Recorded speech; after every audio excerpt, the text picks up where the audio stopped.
I'm staying with you. Get rescue in here! Rescue! Rescue! Let's go! Back up! Back up! No, no, no, no, no, no, no! On Sunday, November 6, 2022, in St. Petersburg, Florida, concern began to grow when a family could no longer reach their loved one. Days had passed without any word, and silence had turned their worry into fear. Hoping to uncover the truth, they asked police to carry out a welfare check at her home. What started as a simple call for reassurance quickly set officers on a path toward something far darker than anyone could have expected. Yes, come on, come on. I'll give y'all permission.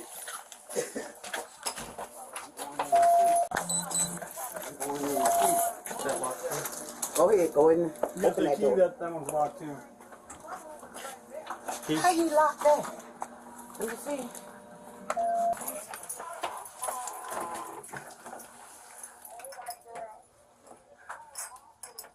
It's a different key. That's a different key, Sheikah. That's a different key. Probably gotta go to the front. Open it, open it, open it. Bust it open. I give you permission. You can't do that. Sheikah. See if it opens the front door. Yeah, see if the key open the front door. Gotta open the front door? No, that's the only key she gave me. And I don't have to for to call the locksmith.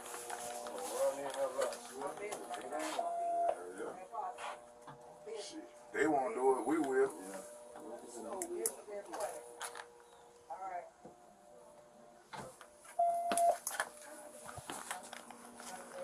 That's the only key she gave me. No? No.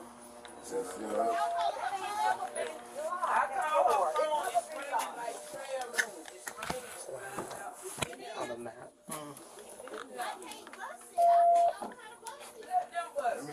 This ain't, they can't bust it. You give me a brick.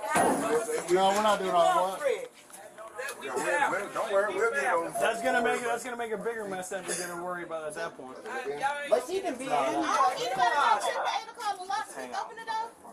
We'll wait all that long time for a locksmith. When officers attempted to enter the residence, the key they had been given failed to unlock the door. Every entrance to the house was tightly secured, forcing them to pause and decide their next move. The tension escalated, and the family's anxiety deepened with the absence of answers. The home belonged to Harriet Owens and her son, yet there was no sign of either inside, and calls for him went unanswered. The question lingered in the air. What was truly happening behind those locked doors? I don't know how to break it down. One in the glass. One in the glass where the door at. Grab the place, I'll replace it. Well, the rest will come out with their pry tool. We'll get it open. Yeah, we'll get the Yeah, front. because this is the only key she gave me when she changed the lock. This is the only key she gave me. Okay. So I thought it went with both locks, like normal, how it used to be. And that's for losers, normal 1246.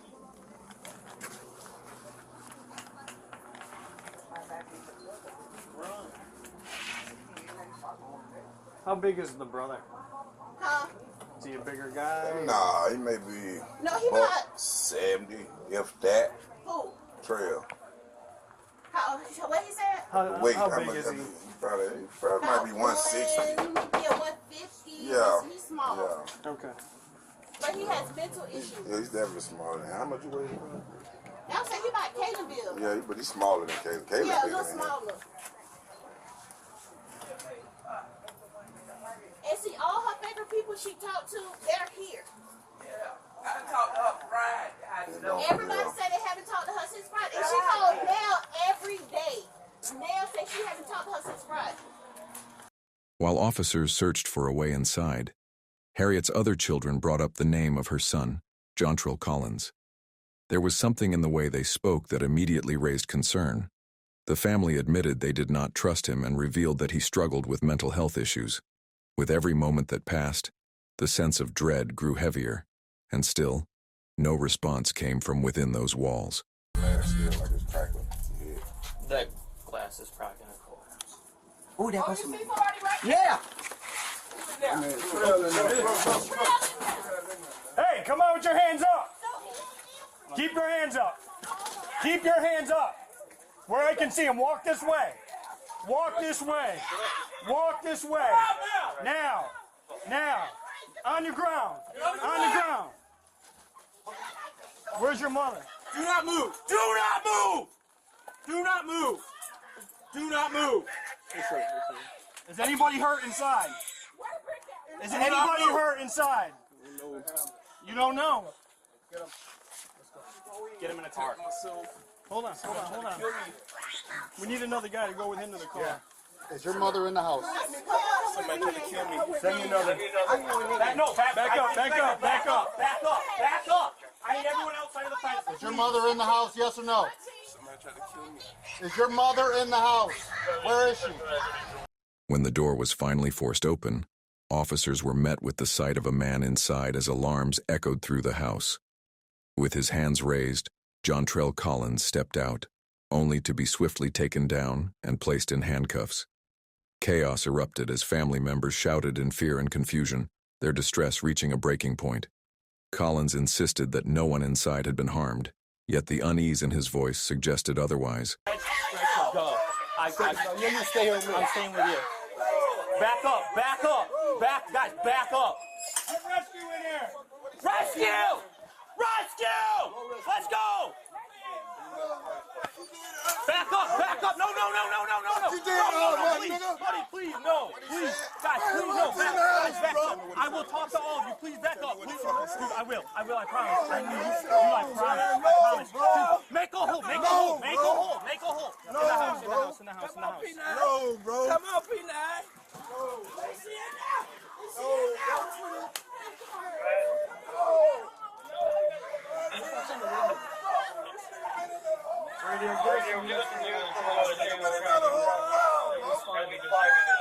Yes.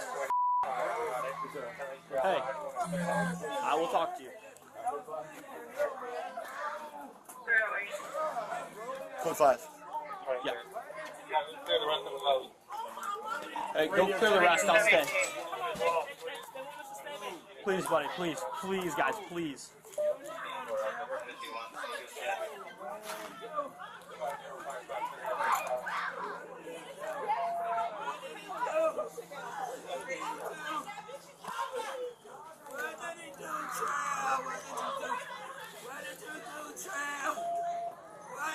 Not even far. Whoever's first one here. I need you on the street. It's the west side of the house. Hold right up towards the driveway, please. We need to get him in a car. Yeah, I know. Then he's gotta go.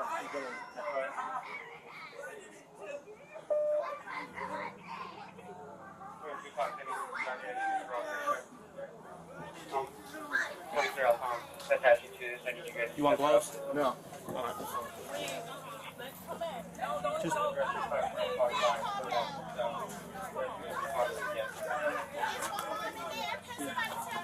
Hey, you rescue in the house till I can get a car here to get him in the car. Okay.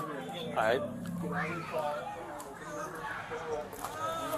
As paramedics were called to the scene, the family's emotions shattered into chaos. Cries, shouts, and heart-wrenching sobs filled the air, while John Trell Collins lay face down on the ground, held motionless beneath an officer's restraint.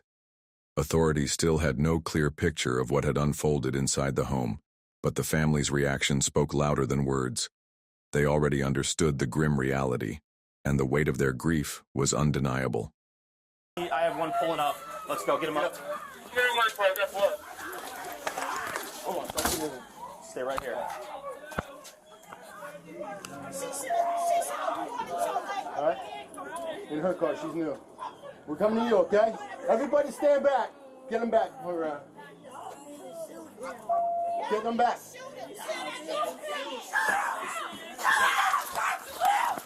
Open your car! Stay back.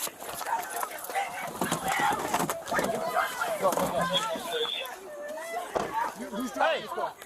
Get in your car. Get in your car. Got it. Go around there. Go around there. Go around to the other side of it.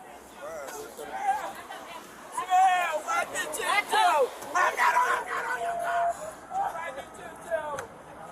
What did you do?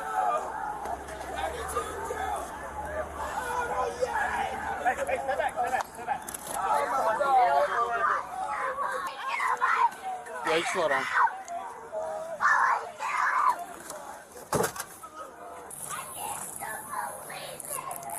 Hey, press, come over here, please.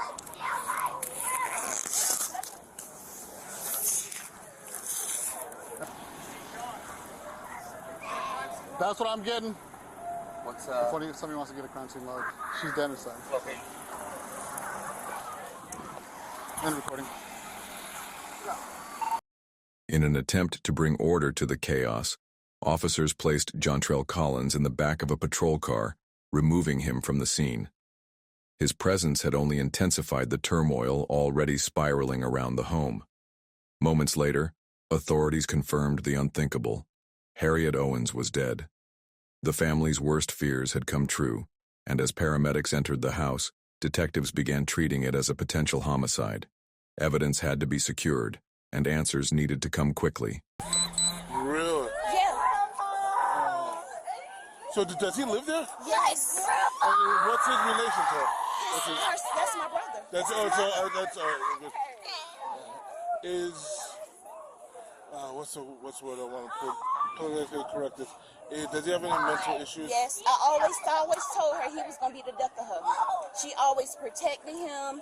That was her baby. Of course. But I always said, "Ma, Trell gonna be the death of you." And I hate. And look what happened. Does he have? I have no idea. And then I just found out he beat his daddy and put his daddy in the hospital 2 months ago. I didn't know that. I just found this out today. She never told me this. I would have told her come stay with me. Right. She never told me this. Well, what's his name? Jontrell Collins. Y'all done been here several times. Jontrell, what's Collins. Collins? Y'all done been here several times. Name sounds familiar. Because one time, I was gonna run him over with my car. Yeah, several times. My grandma is dead. I'm gonna be at every court. They better get him the check. I want to see my grandma so bad. I always thought that's Right here, right. One of Harriet's daughters and sister to Jontrell revealed to police that their mother had always defended him, even in the face of his violent behavior. She explained that Jontrell's struggles with mental health were no secret, and she had warned her mother repeatedly that one day he might take her life. Only 2 months earlier, Collins had attacked their father so severely that he was hospitalized in critical condition. Yet no decisive action was taken, until now, when the warnings had tragically come true in the worst possible way. I'm going to pull you out since I wasn't able to search you. I'm going to pull you out of the car and I'm just going to have you stand right here. I'm going to search you, okay? Alright. What they do, just throw you in the car or something? Pretty much, yeah.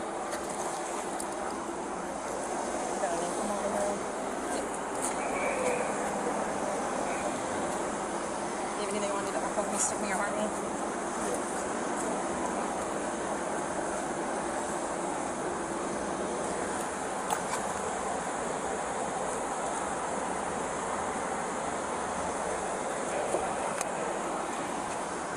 Nope. Keep facing the car, please.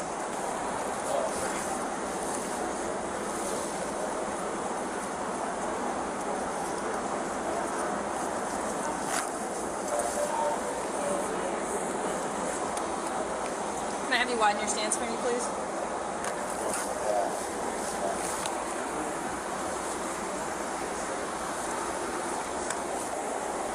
Can you go ahead and step out of your shoes for me? Just go ahead and slide them off.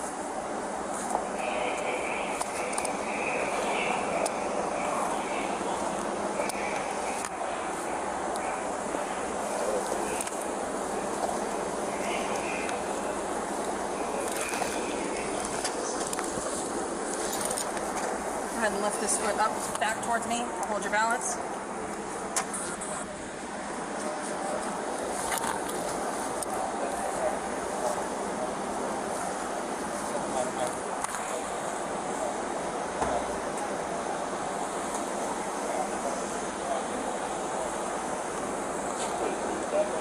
Alright, you want to go ahead and step back in your shoes? I'll put them right between your toes, over your feet. Got it? Good?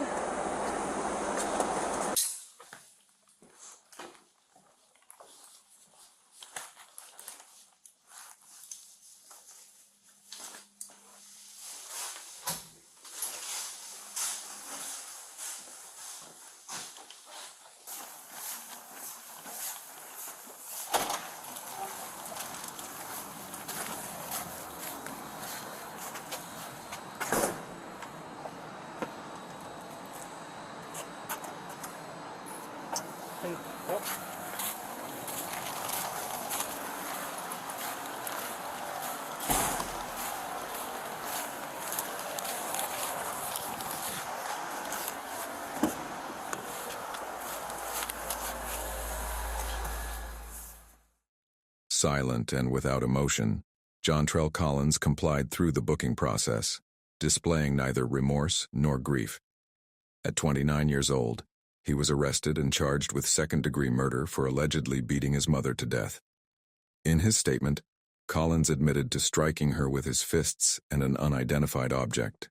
Now he faces the prospect of years behind bars, the final outcome dependent on the severity of his crime and the weight of his past record.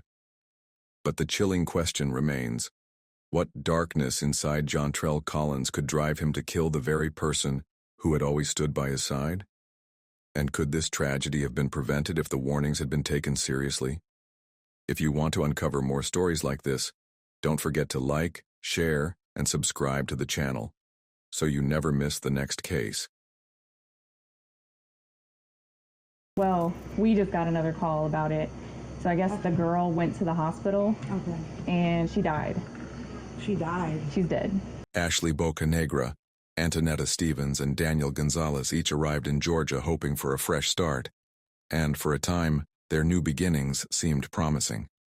But buried emotions and unresolved desires soon resurfaced, leading them into a storm of jealousy and betrayal. What began as a search for stability spiraled into a volatile and heartbreaking love triangle with devastating consequences. This story is a tragic reminder of how quickly lives can unravel. Deepest sympathies go out to the family affected by this senseless loss. Ashley Bocanegra was known for her striking beauty and an irresistible charm that naturally drew people in. Friends and family often described her as the kind of person who could effortlessly light up any room she entered, commanding attention without even trying. Originally from New York, Ashley later made the move to Buford, Georgia, a quiet suburban town located roughly 40 miles northeast of Atlanta, seeking a new chapter in her life. By the summer of 2022, Ashley was raising a 7-year-old son with Daniel Gonzalez, a man who also resided in Buford. The shared decision for both Ashley and Daniel to relocate to Georgia appeared to be more than a coincidence, suggesting that their move was likely influenced by deeper personal ties. Ashley and Daniel had shared a passionate on-and-off relationship that spanned several years. However, by that time, both had moved on and were deeply involved in committed relationships with other partners. Daniel was engaged to Antonetta Stevens, a woman he had known for nearly 5 years. Ashley, too, was engaged to someone else. Despite their separate commitments, the two remained closely connected, largely because Ashley served as Daniel's supervisor during the night shift at Floor and Decor, where they both worked. This constant interaction kept their lives deeply intertwined. It was alleged that Ashley and Daniel frequently engaged in intimate encounters at work, during moments when the store was empty. Strangely, in early August, Daniel chose to confide in his 17-year-old sister, Janine, about the ongoing affair. This revelation was puzzling, considering Janine and Antonetta shared a remarkably close bond, one so strong that Janine often described Antonetta as more of a sister to her than Daniel was ever a brother. Although Janine initially assured Daniel that she would keep his secret, the weight of the truth proved too much. She confided in Antonetta almost immediately.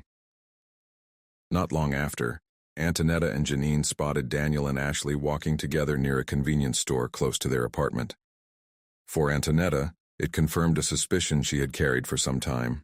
Her instincts had been whispering the truth all along, and now there was no denying it. Her intuition had been right.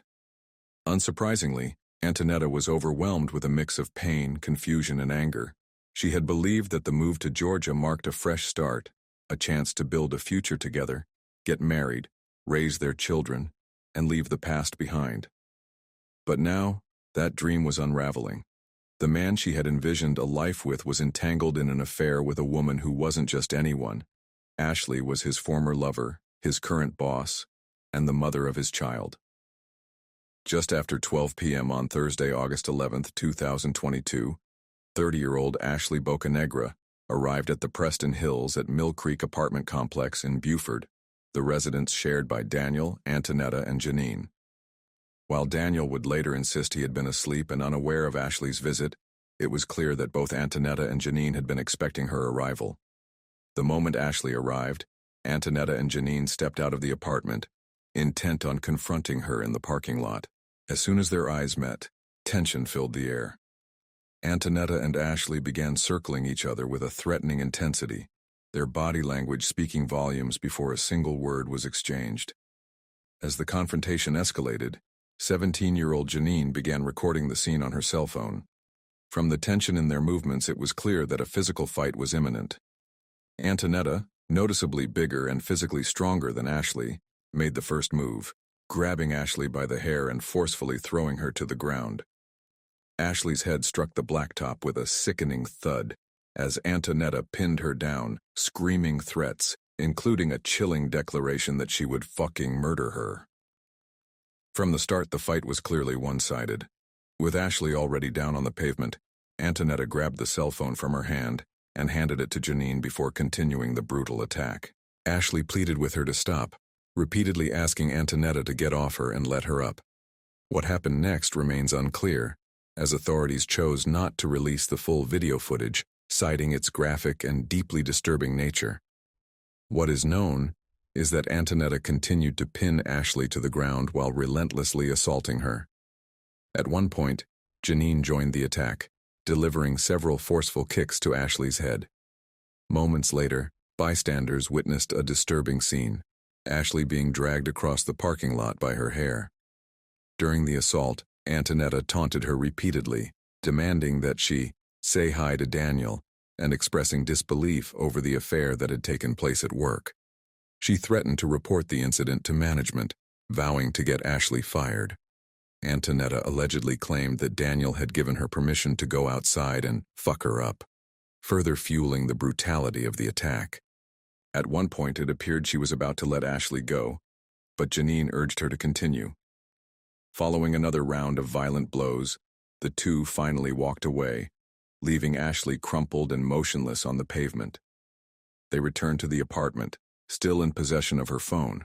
Initially, Antonetta and Janine had planned to call or text Ashley's fiancé to inform him about the affair, but they never followed through.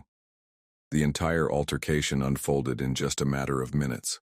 Soon after, a witness from the apartment complex's leasing office placed a call to 911, alerting authorities to the violent incident that had just taken place. Despite her injuries, Ashley somehow found the strength to get up and make her way to the apartment, determined to retrieve her phone. Antonetta eventually handed it back, and by that time, the commotion had roused Daniel from sleep.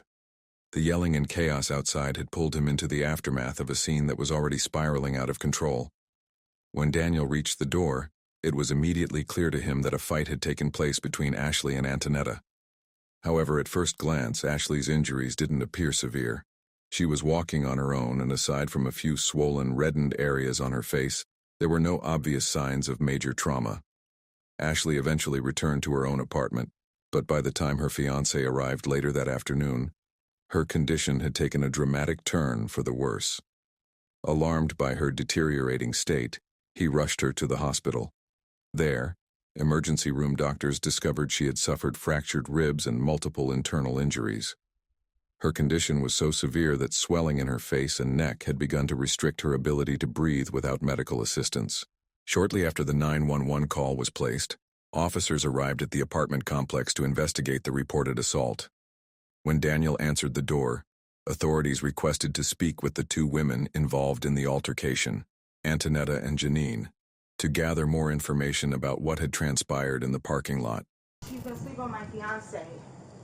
She works over there, she's his manager, and she keeps on forcing him to have sex with her after he'd been cut it off, or she's gonna fire him, and we ended up fighting right there because she approached my home. Antonetta wasted no time sharing her version of events with the officers. She claimed that Ashley had shown up uninvited to her home and identified her as Daniel's supervisor at work. According to Antonetta, Ashley had coerced Daniel into continuing a relationship at work, despite his repeated attempts to end it. She further stated that Ashley had been calling and texting her throughout the morning, making it clear that she planned to come over. Them walking together, and you're a woman, you know our intuition. I know that's the girl. I seen her, we argued yesterday, he broke it up, it was fine. This morning now, she's calling, text him, saying that she's gonna be coming here. I waited for her. The officers ultimately left the scene without making any arrests, uncertain about who had initiated the confrontation. In an effort to piece together the full story, they contacted Ashley at the hospital to hear her account of what happened. To their surprise, Ashley denied knowing either Antonetta Stevens or Janine Gonzalez. She also insisted that she was not involved in any romantic relationship with someone else's fiancé, contradicting the claims made earlier. During the phone call with officers, Ashley appeared to be stable. However, her condition rapidly worsened, prompting emergency room doctors to arrange an airlift to a more advanced hospital with specialized surgeons. Tragically, she passed away later that afternoon, before life-saving surgery could be performed. With Ashley's death now under investigation as a potential homicide, Gwinnett County detectives returned to the apartment that evening. Daniel was not present, but both Antonetta and Janine were home. When Detective Carter informed them that Ashley had died, neither displayed the slightest trace of emotion. Well, we just got another call about it. So I guess the girl went to the hospital and she died. She died? She's dead. So, but we know that there was like an altercation that happened beforehand. And that was mutual, and she came here. Yeah, we understand that. Yeah. So, but because of it, I wasn't going to kill anybody. Yeah, I'm not that person. I get it. Yeah. But because of that, we have to kind of talk to you guys and get a more formal statement. Sure. Okay. Wow. Antonetta did express remorse, stating that she was sorry and never meant to kill anyone. However, she was quick to point out that Ashley had come to her home, an attempt to shift some or all of the responsibility onto the victim. The underlying message was clear. The confrontation, and ultimately Ashley's death, might have been avoided if she hadn't shown up that day. It was a subtle but deliberate effort to frame the situation as something provoked, rather than planned. Antonetta also revealed to detectives that she was struggling with depression and bipolar disorder. She explained that she and Daniel had moved to Georgia in hopes of starting over, and she never imagined he would betray her by getting involved with a co-worker, especially one from their past. Cheat on me with someone at the workplace, you know what I'm saying? So we would like to get like a formal statement, so we're going to ask that you come up to our headquarters and talk to us. Although detectives didn't question Janine at the apartment, they strongly suspected that she had taken part in the violent altercation that led to Ashley's death. Shortly after arriving, officers asked both Antonetta and Janine to accompany them to the nearby police station for further questioning. While it remains unclear whether the two were transported in the same vehicle, what is certain is that they were placed in separate interrogation rooms upon arrival, setting the stage for individual interviews and possibly conflicting accounts. During her interview, Antonetta appeared somber, her body language subdued. She insisted that she hadn't gone out seeking conflict, and never intended for the situation to escalate into a fight with Ashley.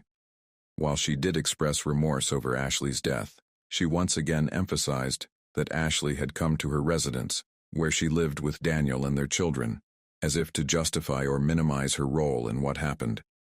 It was the same narrative she had shared with officers earlier in the day. Eventually, the emotional weight of the conversation seemed to overwhelm her. Antonetta lowered her head and quietly admitted that it was all becoming too much to handle. Moments later, she ended the interview, stating that she would no longer answer questions and wanted to speak with an attorney. I will say that, I don't go out looking to harm anybody. That's not my intention. I do feel, very remorseful about anything that has happened with that young lady. I'll also say that, it wasn't my intention to even get into an altercation with her today. She came over to my place of residence looking for my fiance. We argued, I was hit, we fought. I feel really bad, but, I don't know, I'm just, this is just too much. Okay.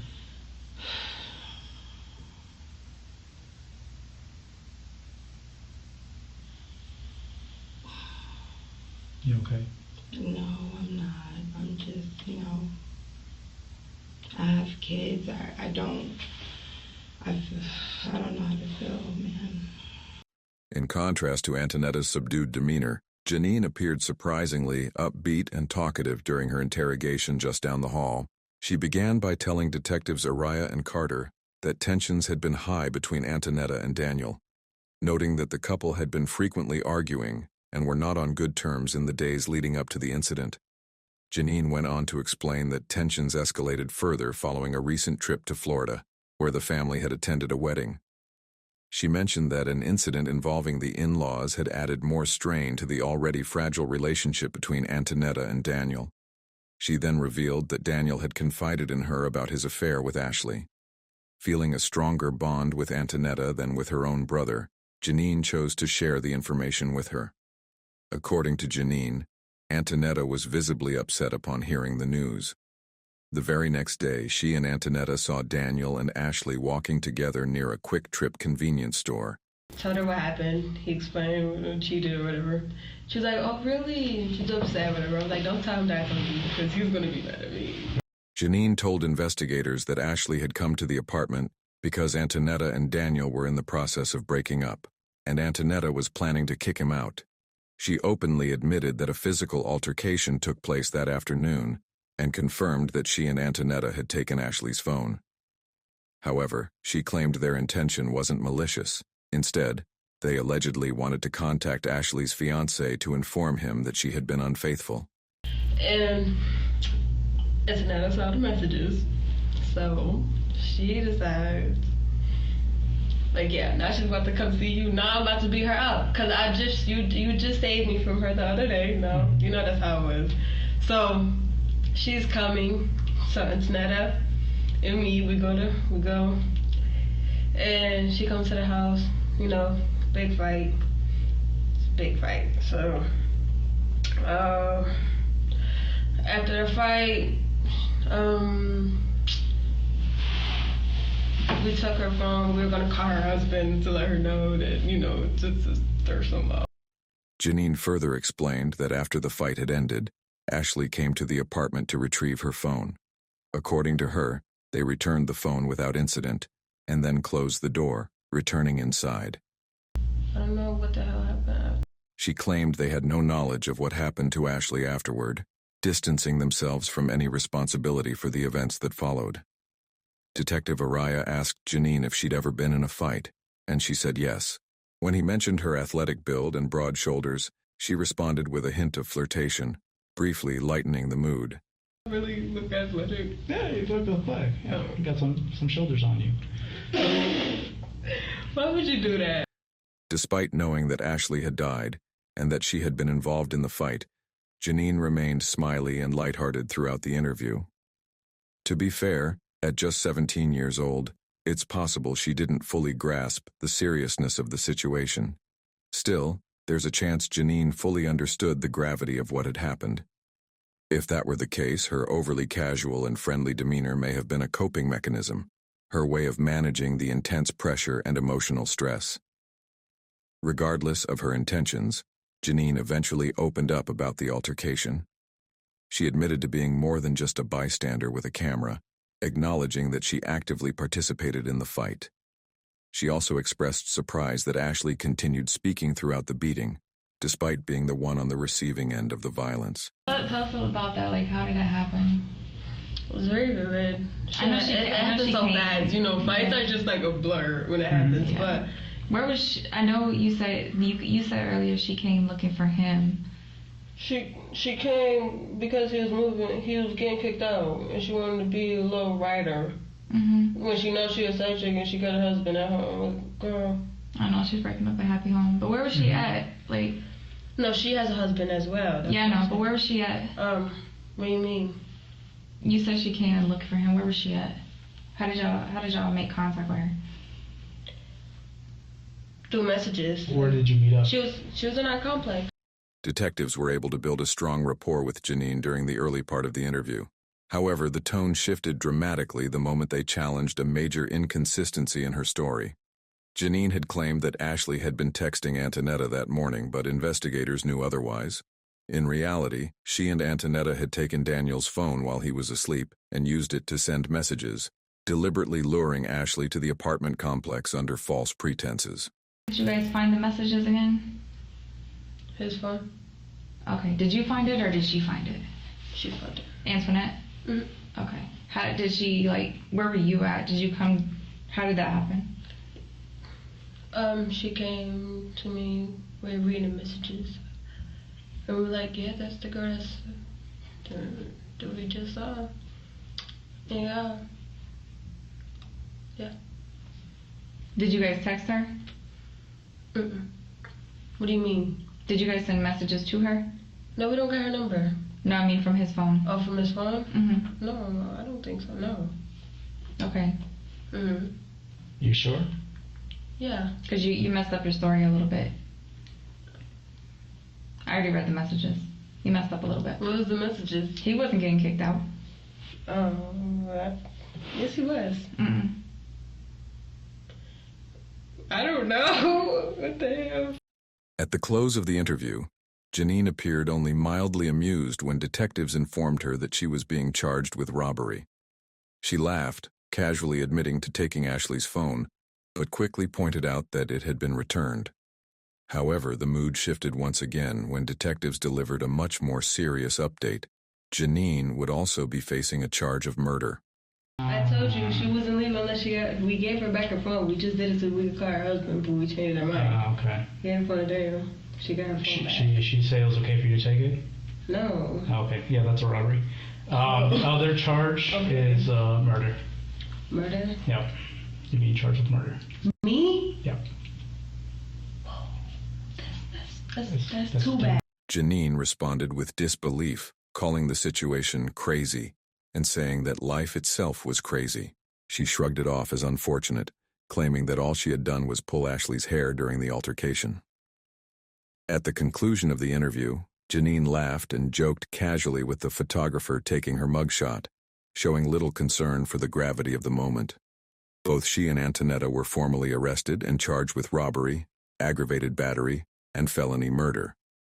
They were then transported to the Gwinnett County Jail, where they were held without bond. When Gwinnett County homicide detectives returned to the apartment later that night, they noticed Daniel had visible injuries across his back and shoulders. He was unable to explain how they occurred, though it was suspected that Antonetta may have assaulted him either before or after the altercation with Ashley. Despite the chaos, it was clear early on that Daniel still had feelings for Ashley and was genuinely concerned about her well-being. In a gesture of cooperation, he handed over his phone to detectives, allowing them full access to his call and text records in hopes of helping them determine who had initiated the fight. The thing she said is, why would you do this to me? And I told her, like, we're not, like, the love interest is gone, everything. Like, I told her this yesterday when she saw me walking with the girl. Oh, okay. And I stopped her. I was like, you're not gonna fight her because of what we're going through. It's not her fault, you know. Did she message Ashley from your phone, and I'm pretty pretending to be you? When Daniel eventually asked about Ashley's condition, detectives informed him that they had just received word from the hospital. Ashley had succumbed to her injuries and was pronounced dead. She hurt. I see. Like, real bad. So honestly, I'm not gonna make a show. I'm not gonna go and yell. I'm not gonna go call her. I just want to know. Well, yeah, we got a call from the hospital a while ago, and she actually passed away from. Bro, stop playing with me, please. Seriously. Please stop playing with me. Please stop playing with me. Sit down. Sit down. Sit down. Sit down. Sit down. Sit down. Sit down. Please stop playing with me. Shh, breathe. Please stop playing with me, man. Breathe. Oh. Look at me. Breathe. During the trial, prosecutors leaned heavily on the video footage recorded by Janine, which captured key moments before, during, and after the assault. In her defense, Janine's attorneys argued that her role in the incident was minimal and emphasized that she was only 17 years old at the time, suggesting a lack of full understanding and accountability due to her age. Janine's defense team went as far as to portray her as a mere bystander, arguing that if she were to face charges at all, they should be limited to involuntary manslaughter rather than murder. However, this strategy quickly unraveled when prosecutors presented the damning video evidence. In the footage, Antonetta could be heard asking Janine if she wanted any of this, to which Janine clearly responded, "I do." Moments later, she was seen kicking Ashley in the head at least 3 times while she lay defenseless on the ground, undermining any claim that her involvement had been minimal. Another key moment in the trial came with the presentation of the autopsy report. The medical examiner determined that Ashley's cause of death was a rupture of the right adrenal gland, a serious internal injury. More critically, the manner of death was ruled a homicide. Antonetta's defense argued that she hadn't initiated the confrontation, pointing out that Ashley had come to her residence. However, this argument quickly fell apart when prosecutors revealed that Antonetta had used Daniel's phone to lure Ashley to the apartment, undermining claims of self-defense and reinforcing her role as the aggressor. In the end, both Antonetta Stevens and Janine Gonzalez were found guilty of theft, battery, and murder. Each received a sentence of 20 years in state prison. Following Ashley's tragic death, her family launched a GoFundMe campaign to cover funeral expenses. The fundraiser garnered nearly $6,000, which helped cover the cost of transporting her body back to New York, along with her funeral and burial services. Later, one of Ashley's cousins spoke out, describing her as a beautiful person, both inside and out. The cousin firmly believed that jealousy had fueled Antonetta and Janine's actions. What do you think truly drove this tragedy? Jealousy, betrayal, or something deeper? And do you believe justice was fully served with the sentences handed down? Let us know your thoughts in the comments below. And if you found this story compelling, don't forget to like the video, share your take, and subscribe to the channel for more true crime stories. Like, they want you to put a bottle on my food, you know. She was like this. And then I just want to call 911. What is your emergency? Hello? Fucking hurry up, man. My girlfriend's fucking in the bathroom. She get a breath for it. I'm like, oh my God, she's gonna die, man. Come on. Okay. Come here, man. Please. I can barely understand. But my son, she was explaining to you, like, I don't know when she went to the bathroom, and when I went there, it was full of blood and everything, like, I don't know, man, she's not breathing. I mean, like, she's gonna die, man. Come on, son. That's all I have right now, man. I don't know. I just smoke right here, man. I just smoke right here, and Let's tell them the address on it so we can get her some mail. Daddy, come on, man. Please don't fucking close your eyes, Daddy. Come on. Okay. I need to know something with the address on it so we can get her some mail.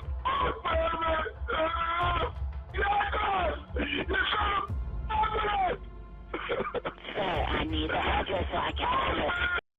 With the address confirmed, the Broward County Sheriff's Office wasted no time. At precisely 3:39 a.m. on Sunday, September 20th, 2015, units were dispatched to the scene. What awaited them inside was nothing short of a nightmare, an unfolding horror that would leave even seasoned officers shaken. Before delving into the events of that tragic night, it is important to acknowledge the devastating loss of Maria Nemeth. Heartfelt condolences go out to her family, friends, and all those affected by this unimaginable tragedy. As detailed in the affidavit by Detective Christopher B. Piper, officers and emergency responders arrived at the Colonnade residences to a deeply disturbing scene. Inside the apartment, 24-year-old Fidel Lopez stood beside the lifeless body of his girlfriend, Maria Nemeth. Lopez called out for help as emergency medics rushed in and began life-saving efforts. A pool of blood surrounded Maria Nemeth's body, painting a grim picture. Nearby, a walk-in closet bore further signs of violence, its walls streaked and splattered with a significant amount of blood. Throughout the apartment, extensive damage marked the walls and doors, evidence of a violent outburst. As paramedics worked urgently, Lopez stood by, watching. Despite their efforts, there were no signs of life. Minutes Maria Nemeth was officially pronounced dead. The visible signs of a violent struggle, combined with the clear indication of foul play, left little doubt in the minds of investigators. A crime scene was immediately secured to begin a thorough investigation into the events that had unfolded. The apartment was quickly secured to preserve any potential evidence.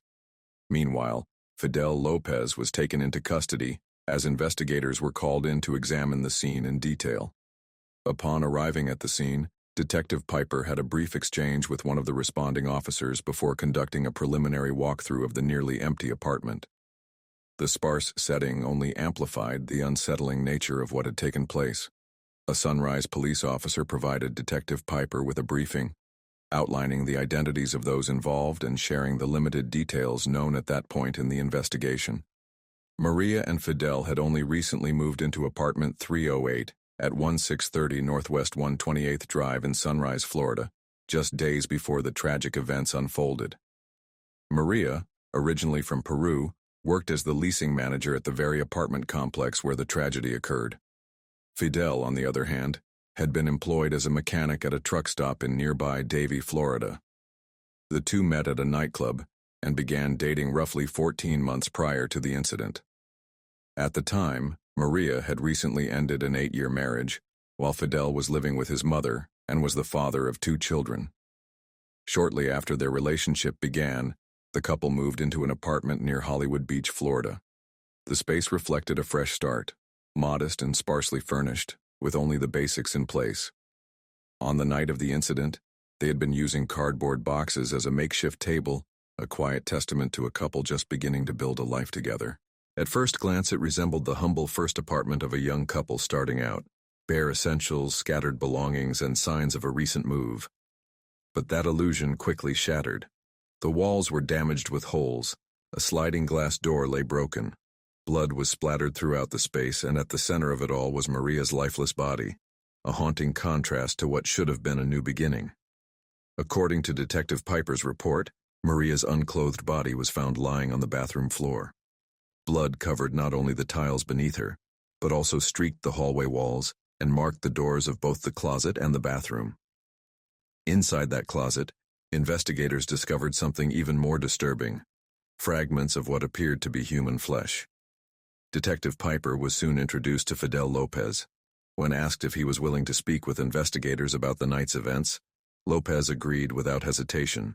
According to the report, he voluntarily accompanied officers to the Sunrise police station to provide his account of what had taken place. At 7:40 a.m., Fidel Lopez was escorted into an interrogation room, where he was formally read his Miranda rights. Without hesitation, he signed a waiver, agreeing to speak with detectives without legal counsel present. In the months that followed, defense attorneys would argue, though without success, that Fidel, not being a native English speaker, may not have fully understood the rights he had waived. Fidel informed detectives that while he couldn't read English, he could understand it when spoken aloud. To ensure clarity, investigators also provided a Spanish-language version of the waiver form for him to review. A native of Cuba, Fidel had moved to the United States at the age of 16 and enrolled in high school, though he eventually dropped out during the 10th grade. Fidel began by recounting the story of their relationship, how it started and the way it had evolved over time. He described the events of Saturday, explaining that after finishing his shift at work, he met up with Maria, who had also spent a few hours at her job that day. Later, she prepared a simple meal for them: chicken, beans, and rice. After dinner, the couple drove to Miami to visit Fidel's mother. Following the visit, they returned to Sunrise and stopped at a nearby Chili's restaurant for a late evening out, just minutes from their apartment. At Chili's, the couple each enjoyed a margarita and then shared a third. Afterwards, they made a quick stop at a nearby ABC liquor store, where they purchased a bottle of 1,800 Reposado tequila.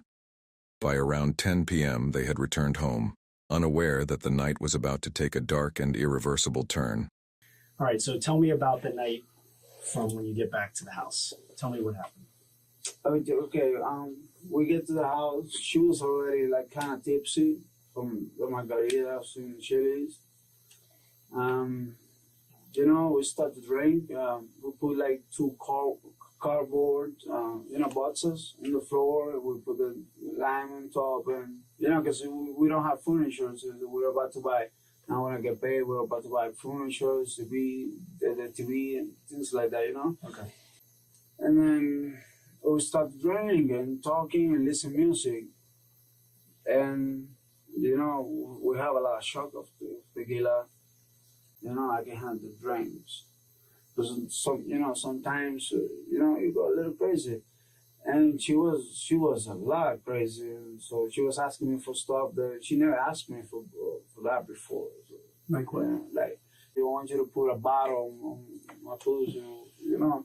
Sorry, I'm just talking right now with you guys. No, yeah. You know, I want you to be open. And I respect her, and absolutely. And you know, you're not disrespecting her. You're just telling us what she told you. I'm her man, so whatever she asks me, I'll do it. Okay. You know, whatever it is, I don't care what it is.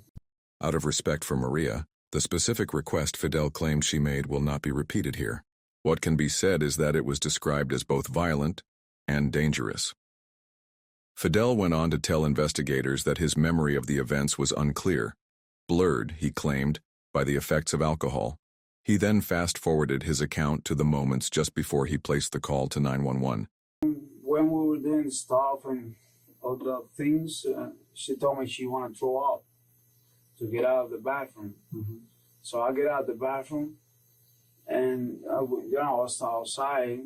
I believe I was smoking a cigarette. I don't remember if the door was already break or something. I really don't know. I know I break it because she is not strong enough to break it. What door are we talking about? The glass door. I just remember I see glass on the floor, man. I really don't remember when I break it or why I break it. You know, to be honest with you, I really don't remember. Okay. The only thing I remember clearly is that I went to the bathroom and she was like, you know, breathing. She was like this. And then I just want to call 911. And where was she? She was like between the toilet and the shower thing. Like just honey, like, and I thought she was throwing in the shower. I mean, but you know, she wasn't. I mean, you thought she was throwing up? I thought she was throwing up, but you know, I don't hear it, you know. So I knocked the door, she announced it, and I'm getting straight to that she wasn't breathing. You know, she was constant. She was talking to me. Yeah. You know, but you know, one moment I get so nervous and scared, and then I get the phone and call 911 because she was getting worse and worse. Detectives quickly sensed inconsistencies in Fidel's story and began pressing him for additional details. Under continued questioning, he revealed that, along with the tequila, the couple had also purchased a pack of condoms that evening, an admission that hinted there was more to the night than he had first disclosed. Fidel stated that after drinking, the two engaged in rough sexual activity, though the condoms they had purchased were never used. He was quick to emphasize to investigators that Maria had remained conscious throughout the encounter. To make her happy, whatever. I understand. But she was constant. She was not. She wasn't like knocked out or something like that. I would never do that to my girl. Knock out, you know. That's not me, man. That's not me. An assertion that raised further questions in the minds of detectives. According to his story, the encounter began in the closet before shifting to the bathroom. However, he claimed that the effects of alcohol had clouded his memory, making it difficult to recall the exact details of what had taken place. To be honest with you, details like that, I cannot tell you, man. I was drunk just like her. You know, I would love to tell you every details, you know, and I'm doing my best right now. I understand. You know? We just want to make sure that we have everything that occurred and happened so that when we look at her, we can understand what we got. Okay? She was crazy, man. And I was crazy too when we walk for drunk. I mean, like, you know, I like sex, she likes sex. Sure, there's nothing wrong with that. And when girls get drunk and I get drunk, I mean, like, listen, you're talking to two grown men. We understand. You know how it is, man. When detectives questioned him about a possible argument earlier that evening, Fidel denied any conflict. He insisted the night had been calm, that they were simply listening to music and taking shots together, nothing more. To be honest with you, I don't remember when the glass broke or something like that, man. I really don't remember. So I know it's broke because I know I see glass in the floor. I understand. So the argument was you were kind of upset she was talking about your manhood. You thought that maybe no, she really. was. I wasn't upset at all. I mean, I just felt a little like down, but not upset because you know I know she was drunk and tipsy or whatever, and I was the same. Was there any damage in that house prior to tonight? No, No, in the house there was no damage at all. The house was completely restored. Like everything was clean and in order. No holes in the walls, no broken no holes in the doors. wall. If you see holes in the wall, then I did that. Okay. And why did you do it? That's the problem. I don't know why, man. We were drinking. I don't know why. That's the problem. I'm trying to make up in my mind why did I do that. Mm-hmm. When I do that, it's because I'm pissed. At one point, Fidel brought up Maria's ex-husband. He suggested she may have mentioned him during their conversation, but once again claimed he couldn't recall the exact words exchanged. Then came a moment that shifted the tone entirely. Fidel made a statement that revealed the first real fracture in his version of events, a crack that hinted at the truth beginning to surface. Sensing a shift in Fidel's demeanor, detectives began to press deeper, capitalizing on the emotions slowly breaking through his defenses. With the reality of Maria's death now acknowledged, they turned the focus to critical questions. When did he realize she was dead? And more importantly, what was he doing at the moment her life slipped away? The detectives maintained a calm, measured tone. No accusations, no raised voices. Their questions were delivered in a matter-of-fact manner, keeping the conversation steady and non-threatening. They gave Fidel space to speak, allowing him to reshape his version of events, all while quietly guiding him toward the unraveling truth. CPR, I don't even know how to give a CPR, but she wasn't breathing at all. She was with her eyes like open, but not moving. I was scared, man, and I was waiting for police or Reckon to go over there, man. Yeah. Once I see she, and I was screaming. I was on the floor, trying to make her alive again, and screaming, "Baby, you do this to me, baby, help, help, help." Somebody has to help me, man. I believe the door is already break when that happens. So somebody from outside has to hear me. The glass was already broke. The glass was already broke, yeah. Hey, during your argument or into when you were upset tonight, do you remember punching her, fighting with her, or anything like that? No, man. Okay. Have you ever punched her, hit her, or struck her in the past? No. Nothing physical? Nothing. We just arguing, that's it. As the interrogation progressed, Fidel repeatedly admitted that all the destruction in the apartment had been caused by him that night. Then, with the tension in the room building, detectives posed a critical question, one that would shift the direction of the entire interview. And everything in the house you did, everything that occurred in that house was caused by you? Yeah, every breaking things and everything. The injuries that she has inside of her? Injuries that she has. Maybe I didn't, I put the stuff on her. She didn't by herself, but she was asking me to do it. I did nothing like, I didn't force her to do anything. I understand. I'm just want to make sure that we have anything. I never forced her to do anything. Fidel continued to insist that during the rough encounter, he repeatedly asked Maria if she was in pain and whether she wanted him to stop. According to him, even after he pointed out that she was bleeding, she reassured him that it didn't hurt. It was a claim that detectives listened to carefully, aware of how deeply it conflicted with the grim reality they had witnessed at the scene. Detectives then informed Fidel that the medical examiner had arrived at the apartment. As a trained doctor, the examiner's initial assessment made one thing clear. The injuries Maria sustained were not minor. They were extensive, brutal, and far more severe than anything Fidel had described. This is not a case of rough sex. There's blood everywhere. Everywhere. Listen, just tell us. I'm just doing whatever she was telling me to do. She wasn't telling you to do that. Because listen, Fidel, the amount of pain that she would have been in would have been unbearable. There's injuries inside of her that need to be explained. Fidel held on to his story, but the detectives kept pressing. They calmly told him there was no way someone who truly loved another person could do what had been done to Maria. There's serious injury to her. There's things that were done in there, and I think you have a little bit of a conscience, and you were worried. You were worried because you even cleaned the blood off yourself. As cracks began to show in Fidel's story, detectives urged him to be honest. They reminded him that they knew more had happened than he was admitting, and that the woman he claimed to love, Maria, deserved the truth. Only by coming clean could he give her the dignity of closure. You love this girl? Of course, babe. Okay. Would you do anything to hurt her? Of course not. Okay. But you did. Right? The injuries that were caused to her, she didn't do them to herself. Of course not. And there was no one else in the apartment. It was me. It was you. I know. And then Fidel began to open up. He told detectives that Maria had recently encouraged him to be more honest with her. She had also mentioned wanting to return to Peru to visit her mother, a trip that, if taken, would leave Fidel without access to her car, his only way to get to work. The cracks in his story were widening, and the truth was beginning to surface.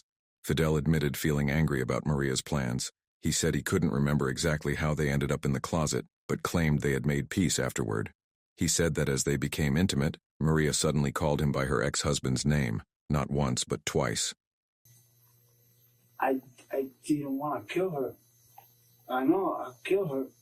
That's whatever I did with her was the reason. The moment, he claimed, struck a nerve and shifted the tone of the night. From that point on, Fidel described a horrifying sequence of assaults, acts carried out using both his own body and objects found within the apartment. The details were disturbing, painting a grim picture of the violence that unfolded. After the attack, Fidel tore through the apartment in anger, breaking whatever he could, then stepped outside for a cigarette. I can tell you right now, if I'm having sex with my wife and she calls out another man's name, I'm going to get pissed off. Okay? It's human nature, dude. Don't. This is not human, man. I just took her life. I don't mean to, but I did it. I'm not even going to be able to see her, man. Like, you sorry for what you did? I'm sorry? Of course, man. What do you think? He told detectives he went back inside, changed out of his clothes, cleaned himself up, and put on fresh ones before finally calling 911. Fidel had committed the act, and now he had confessed.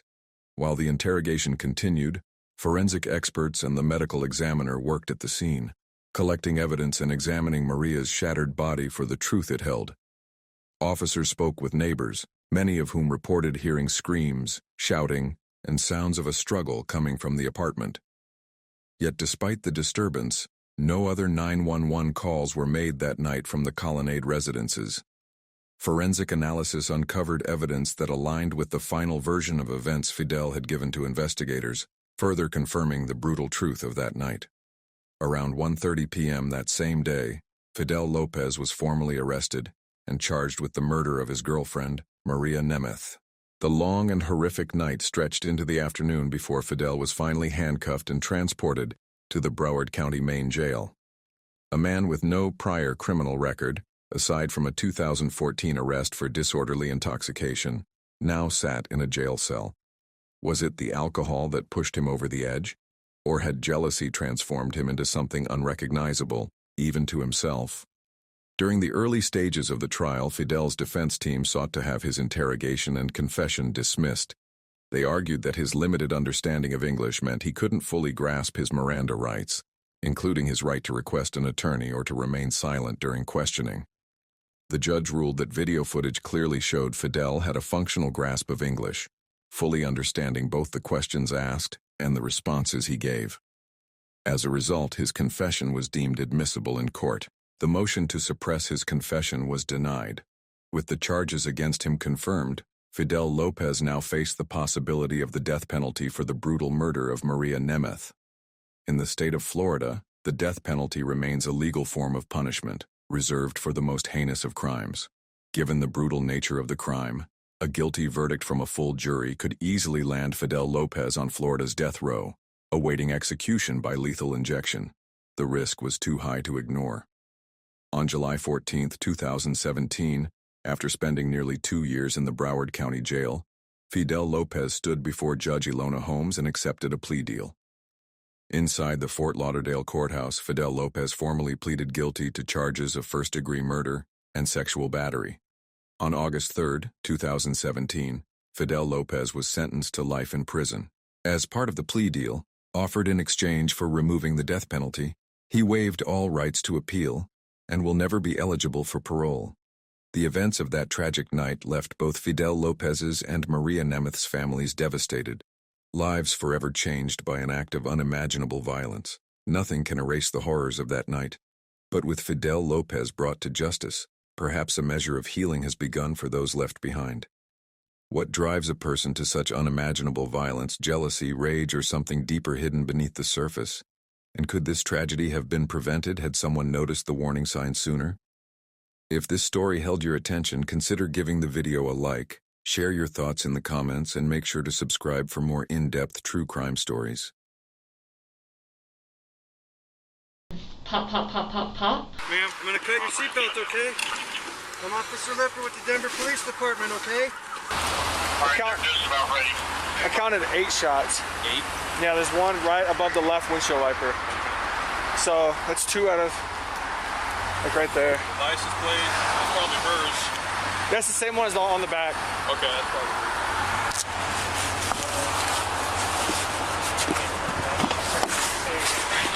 I'm just gonna keep some pressure on him, okay? Yeah. Hey, she took quite a few. About 4 or 5 rounds to the face. How many? Is just she the only victim? She's the only victim.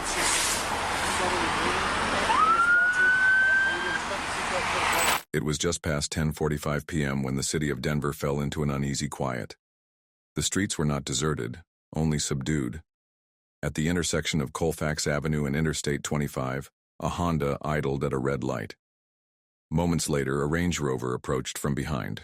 As it slowed to a stop, it clipped the rear bumper of the Honda, an impact so slight it was barely a crash, but enough to set in motion a chain of events that no one could have foreseen. Then, without warning, a hooded figure emerged from the Honda, a gun gripped tightly in his hand. There was no hesitation. A barrage of bullets, 15, perhaps 20, tore through the night, shattering the quiet as they ripped into the Range Rover. And as if to make certain the message was clear, the shooter slid back into the driver's seat, leaned out the window, and unleashed 2 final shots before the Honda sped away into the darkness. That same night, Jaden was simply making her way home. It was just another ordinary drive through Denver, until the red light at Colfax turned into something far more sinister. Pop, pop, pop, pop, pop. At first, it didn't register what was happening until the cars in the 2 lanes next to me started going. Sharp, cracking pops echoed across the intersection, each one louder, more urgent than the last. Cars in the lanes beside her crept forward, their drivers desperate to escape the chaos. It was then she realized something terrible was unfolding right in front of her. And then I realized, I said, oh shit, something's happening, and I ducked down, and several more happened. More shots rang out. When she finally lifted her head, her eyes caught a fleeting glimpse of the aftermath. And I pulled next to the car, barely got a glance. It looked as though the window was either rolled down or shot out, but I believe that the window was out. I didn't look at the windshield or see inside the vehicle. She couldn't see inside the vehicle, couldn't tell who had pulled the trigger. And then the car that was in front of them sped off. I went behind them, but pretty far back because they went pretty quickly, and got off on Federal. All she knew was that the silence of the night had been broken, and nothing would ever feel ordinary again. Jaden did not follow. Instead, she made her own turn, putting distance between herself and whatever violence had just erupted. She couldn't yet make sense of what she had seen, but one truth was clear. It was nothing good. Got off on Federal, and I didn't obviously see what occurred because the car was obstructing my view, so I didn't know at the time if the shots came from the car in front or inside the vehicle, but that's what I saw. In the moment, she hadn't counted the shots precisely. Her best guess was 5, maybe 7 at first. I'm gonna call it 5 to 7, perhaps. Then came a pause, just long enough for the tension to hang in the air, before more gunfire cracked through the silence. Okay, and then you said you ducked down and heard several more pops. How many more do you think you heard? Perhaps 3. Jaden's mind was elsewhere that night. She had been driving home from an appointment, her thoughts far removed from the chaos that would soon engulf the intersection. And you never saw anybody get in or out any vehicles? No. Okay. I, in my mind, thought it was fireworks or something. Sure. And just wasn't paying attention. At first, she tried to convince herself the sounds might be fireworks, but the echoes rolling down the street told a different story. Instinct took over before reason. She ducked, her body reacting faster than her mind could process. The sharp, staccato blasts left no doubt. It was gunfire. In that instant, she felt exposed, vulnerable, as if any stray bullet could find her. Pressed low in her seat, she braced herself, hoping the night would not end with the searing pain of metal tearing into her flesh. I recognized the sound of gunshots, and I thought perhaps one was going to hit me. Fear didn't strike Jaden immediately. It crept in afterward, a delayed reaction that lingered long after the echoes had faded. The thought gnawed at her. If she had been just a little closer, just a little slower, the night might have ended very differently. And Jaden wasn't the only one to witness the chaos. Many others felt the same chill of terror. Alex Martinez was driving home from a soccer game when the gunfire shattered the night. At first he hardly noticed. His music was turned up loud, drowning out the usual noise of the city. But then came the flashes, sudden bursts of light that cut through the darkness. His stomach dropped. Those weren't streetlights. And they weren't fireworks. I did not physically see the weapon. Okay. I seen the light from when you shoot the gun, and you have the light and the sound. Okay. So that's what I heard. Unlike Jaden, Alex saw the shooter. When he got out, he had his hoodie on, and he turned to face towards north, and all I see is the side of his forehead. So literally right here. The figure turned just enough for Alex to catch a fleeting glimpse of his forehead. He wasn't tall, perhaps 5'6", maybe 5'7". Then the arm lifted, partially concealed by the roofline of the car. Alex didn't need to see the weapon itself. The sound made it unmistakable. 6 rapid flashes erupted in the darkness. 6 sharp bursts of light, each one punctuated by the crack of gunfire, each one sending a surge of adrenaline flooding through his body. In an instant, the Honda was gone, engine roaring, vanishing into the night. Alex didn't wait to see where it went. He pressed forward, his pulse pounding, gripped by the chilling certainty that he had witnessed something he was never meant to see. Meanwhile, first responders converged on the intersection. Police units sealed off the scene as paramedics rushed to the Range Rover, where a young woman sat slumped behind the wheel, blood seeping through her wounds. Ma'am, I'm gonna cut your seatbelt, okay? I'm Officer Lipper with the Denver Police Department, okay?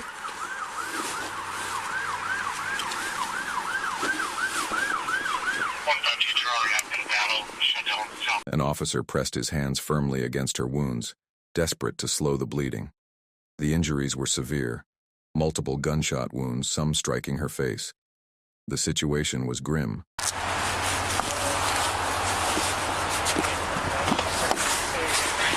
I'm just going to keep some pressure on him, okay? Yeah. Hey, she took quite a few, about 4 or 5 rounds to the face. How many? Is just she the only victim? She's the only victim. She's only bleeding. They worked with urgency, rifling through her purse for identification, hoping for any clue to who she was. See if I can find an ID in her purse. Yeah.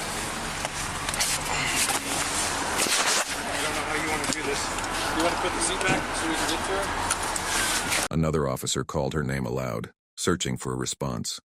There was none. What's your name? Can you tell me your name?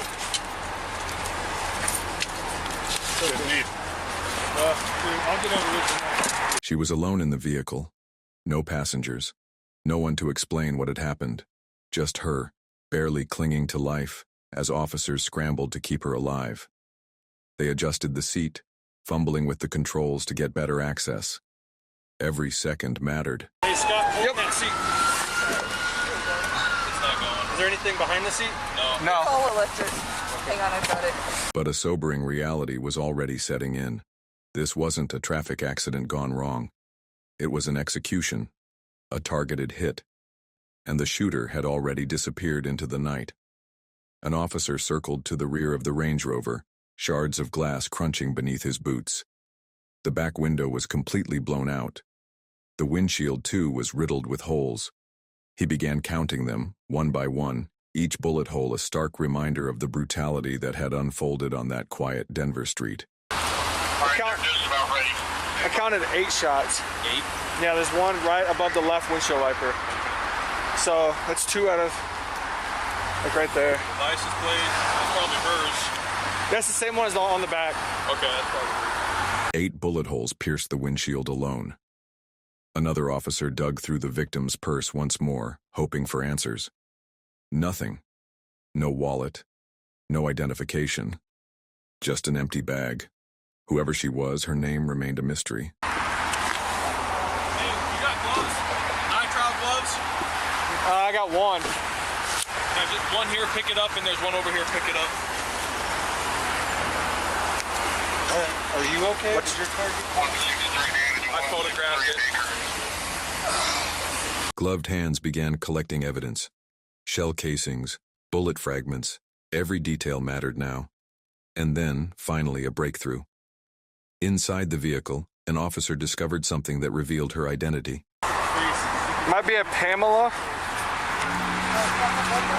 that her birth? Yeah, I'm trying to find an ID. Okay. Is there more than anybody else? No, it's just one person. Could you hold that open while I look through it, please?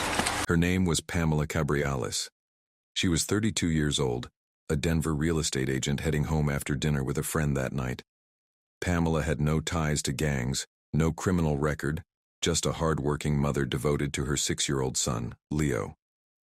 Pamela fought for her life in the hospital for several days, but the damage was too great. In the end, she didn't survive. A mother was gone, and a little boy was left waiting for someone who would never come home. Just hours later, an officer made a connection. The assailant's car matched the description from another incident, shots fired into a McDonald's. In that case, the suspects had led police on a brief pursuit before crashing, then fleeing on foot through a nearby neighborhood. Surveillance captured 2 of them sprinting down a sidewalk, disappearing into the night. The very next day, another Denver officer spotted a Honda linked to that same McDonald's shooting, a gang-related attack where multiple rounds had been fired. At the time, he didn't realize this was the same vehicle tied to Pamela Cabriales' murder. Still, the occupants needed to be stopped and questioned. When police attempted a traffic stop, the suspects bolted. Sirens wailed as a short chase erupted, ending only when the Honda lost control and crashed. 3 teenagers jumped out, scattering into a quiet neighborhood. At first, they ran one direction, then suddenly doubled back, cutting through yards and sidewalks in a frantic attempt to escape capture. Surveillance cameras captured 2 of the suspects sprinting down a sidewalk before abruptly doubling back. Moments later, they slipped into a nearby shed, hoping to hide. But the police were already closing in. Officers swarmed the neighborhood, sealing off escape routes. Within minutes, all 3 teenagers were in custody. A search of the Honda uncovered spent shell casings. More were discovered inside the shed where they had been hiding. The caliber matched the evidence from Colfax. The vehicle description lined up as well. The question was inescapable. Were these 3 teenagers responsible for the murder of Pamela Cabriales? Authorities intended to find out. The first suspect was identified as 14-year-old Remi Cordova. Because of his age, he could not be questioned alone. In the interrogation room, his mother sat beside him as detectives began to press for answers. I'm going to advise you of your rights, and then I'm going to leave the room, and you 2 need to talk about whether or not you want to talk about this investigation or not. Okay? Did she cut him off to stop an admission of guilt, or was she simply struggling to process what her son had gotten himself into? No one could say for sure. But one truth was undeniable. The gang life carried real consequences. And now, 14-year-old Remi Cordova was a suspect in a murder case. Inside the station, away from public view, Remi sat with his mother by his side. Detectives asked whether he went by another name. Was he known on the streets as Little Roe? Before he could respond, his mother intervened, shielding him from saying too much. When the officers stepped out briefly, the atmosphere in the room shifted. I don't, so like, it's something totally different. Yeah. Are you guys done talking? Yeah. I'm going to turn the video back on, okay? Yes, sir. Do you have my phone number? The camera clicked back on, and her demeanor revealed what words did not. She seemed to know Remi was involved. No explanations, no denials, just a signature on the refusal form. And the interview was over. The video shut off. Remi remained silent, but silence didn't erase what investigators already knew. His name was in the system.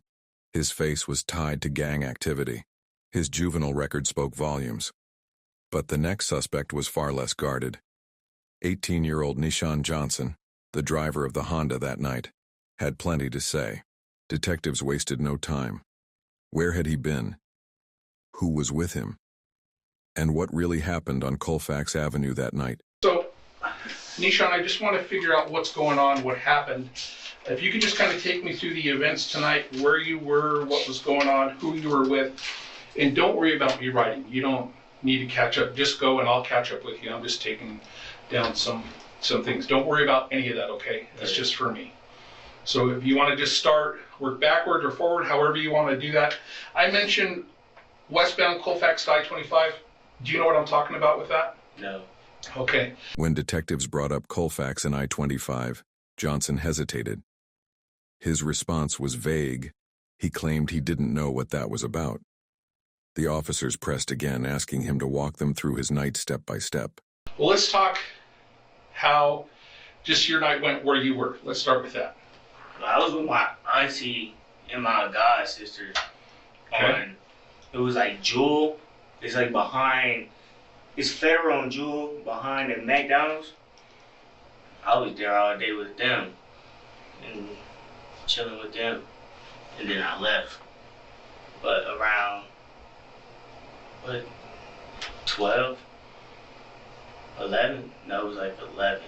Because I think police got behind us like around 12 o'clock.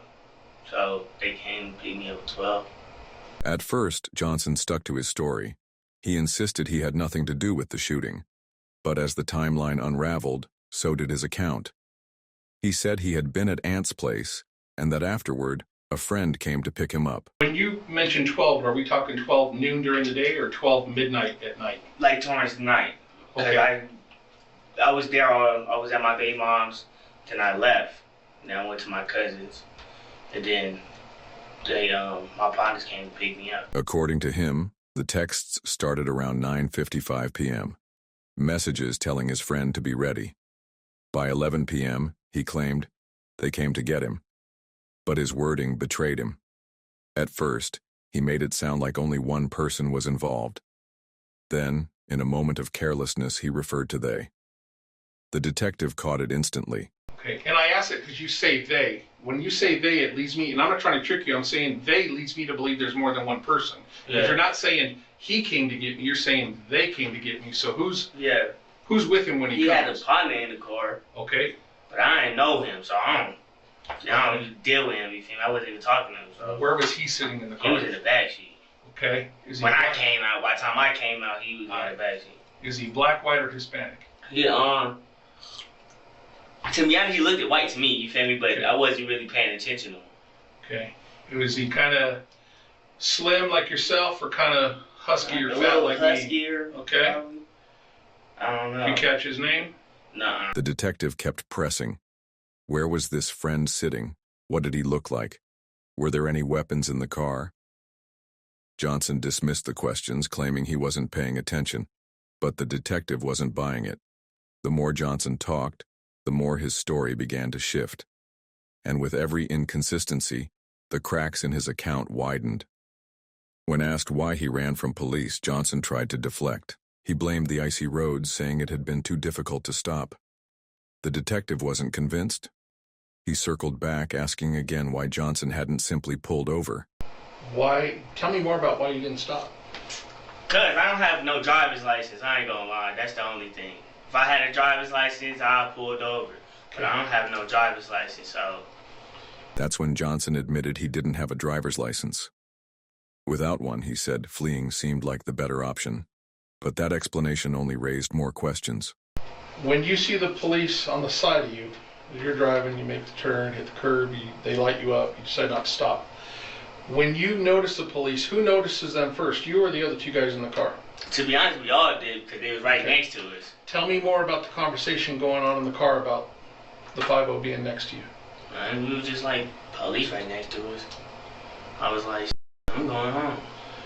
Okay. Johnson insisted he just wanted to get home, but when the detective steered the conversation toward the others in the car, Johnson became defensive, repeating the same line, that he was only trying to get home. The detective didn't let go.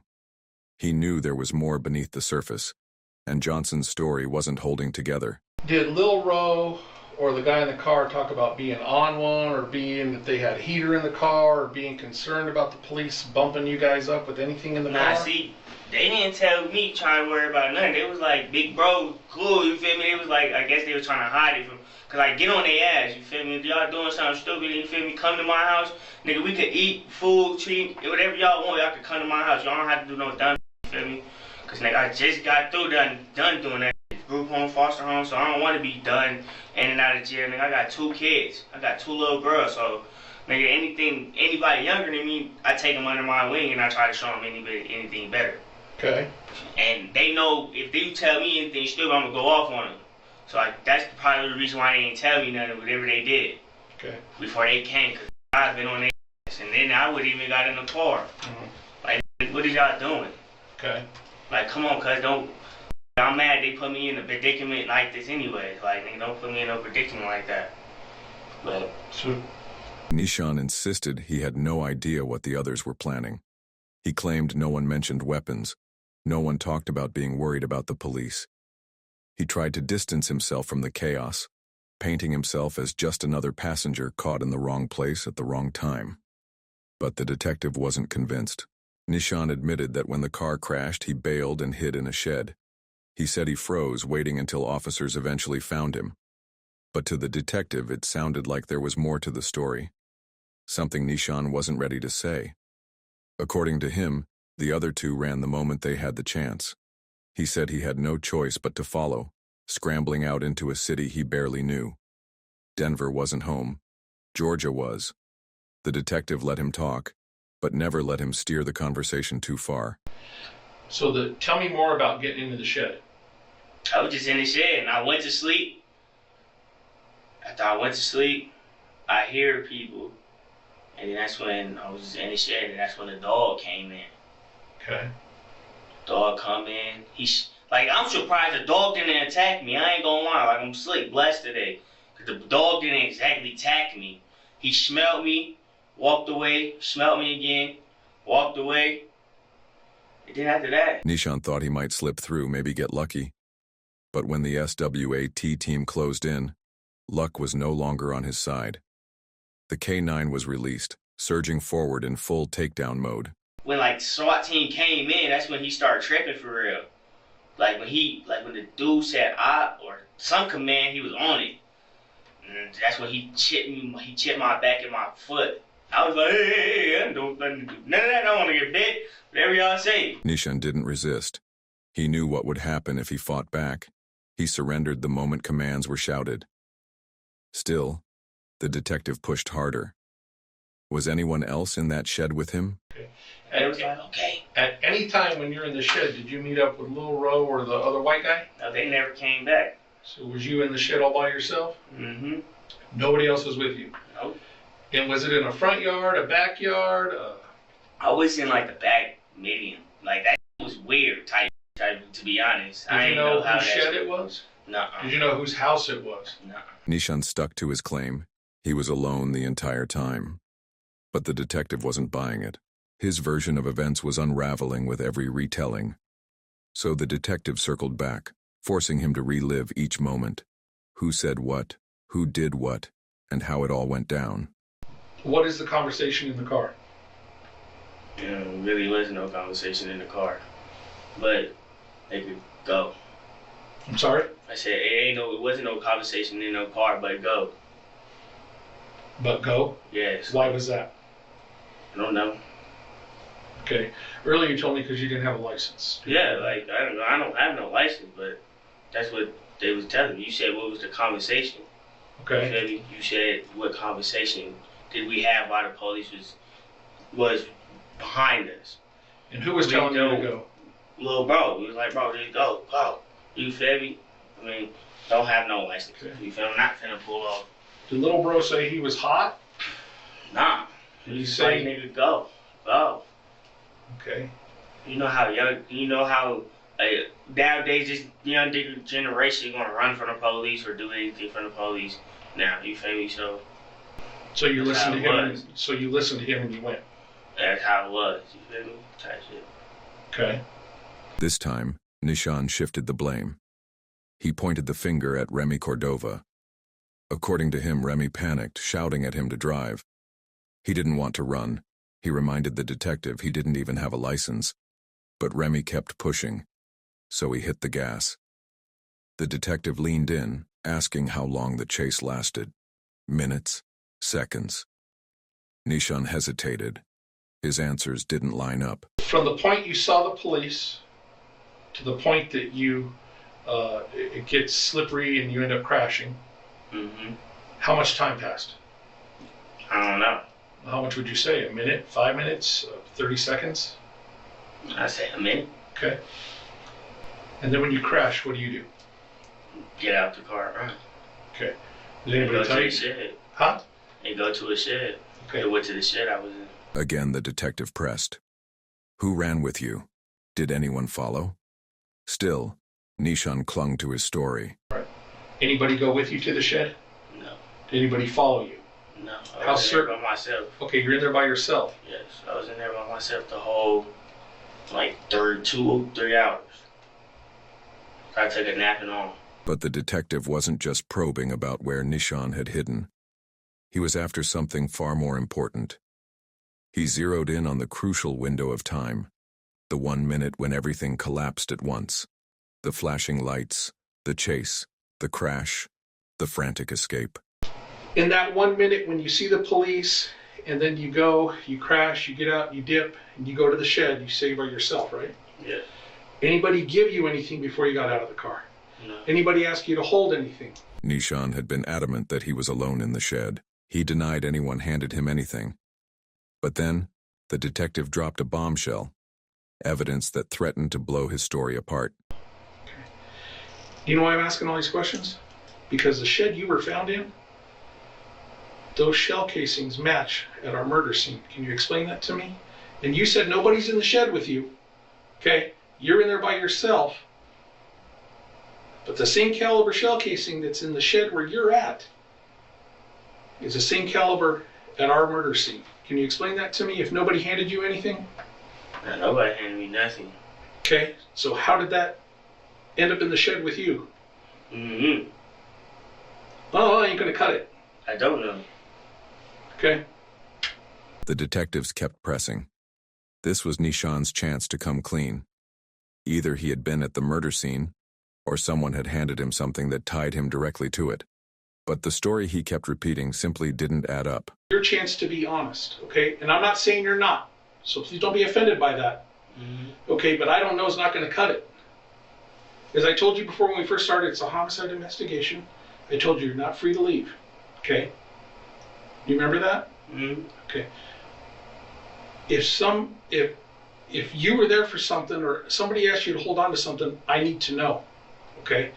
And not just for myself, but for yourself. You got a kid, right? 2. You want to see those kids grow up? Yes. Do you want to be able to hold them and not be behind glass when you see them? Or do you want them to come and visit you during yard time? Again, I'm not threatening you, I'm not upset with you, but I'm telling you, this is the road we're going down. You're digging yourself a hole here, so if you have something, you know something, Nishan, now's the time to tell me.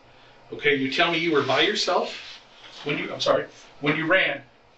Nobody else was in that shed. I asked you several times that question. You're adamant nobody was. Okay? So it's one of two things. Either you were there at that murder scene, or somebody gave you something to hold on to. So now's your chance to help yourself. Don't dig yourself a hole. You got 1 foot in this hole right now, Nishan. Okay? Nishan stared blankly across the table, the weight of the moment finally settling in. The detective didn't back off. The pressure was mounting, and now Nishan had a choice. Cling to his story or start talking. What would you like to do? You want to tell me who gave you something, or if you were there, Come clean and tell me. They ain't give me that, and I wasn't there.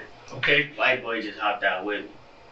Okay. After a long pause, he shifted, almost as if the memory had just come back to him. Or at least, that's how he made it sound. Suddenly, there was someone else in the shed. He called him the white boy. But I didn't know he had nothing, you feel me? And guys left the shed. I'm sorry, he did what? He went in the shed with me, you feel me? He came in the shed with me and him. But then after that, guys left, you feel me? That's why I was the only in there, because he was like, the police in here, cuz. Are they about to come in here? And then he left, and I wasn't finna just, because he wasn't going nowhere. Okay. So I stayed in there. All right. On everything. He came in there with me. He dropped all the shells. And then after that, guys was like, bro, the police, bro, and freaked out and left. The detective's face didn't change. He had seen this before. When suspects begin to feel cornered, their stories start to crack. What had been solid moments earlier began to shift, details changing, rearranging. A few minutes ago, Nishan swore he had been alone. Now he wasn't. He ain't tell me nothing on everything. He was, when we got in there, I was like hearing pennies. Like I thought it was pennies at first, because I didn't know what was in his hand. And I was like, bro, stop. I was like, bro, stop before the police come in or something, or they hear you. I was like, all right, bro. And I didn't realize it was shells on there until police flashed the light. You feel me? But I thought it was something else, like he was playing with pennies or something. Okay. But I was like, bro, stop. Like, bro, stop playing with that, bro. He was like, bro, it's my fault, bro. And then after that, nigga, when the police came, nigga, they were shells.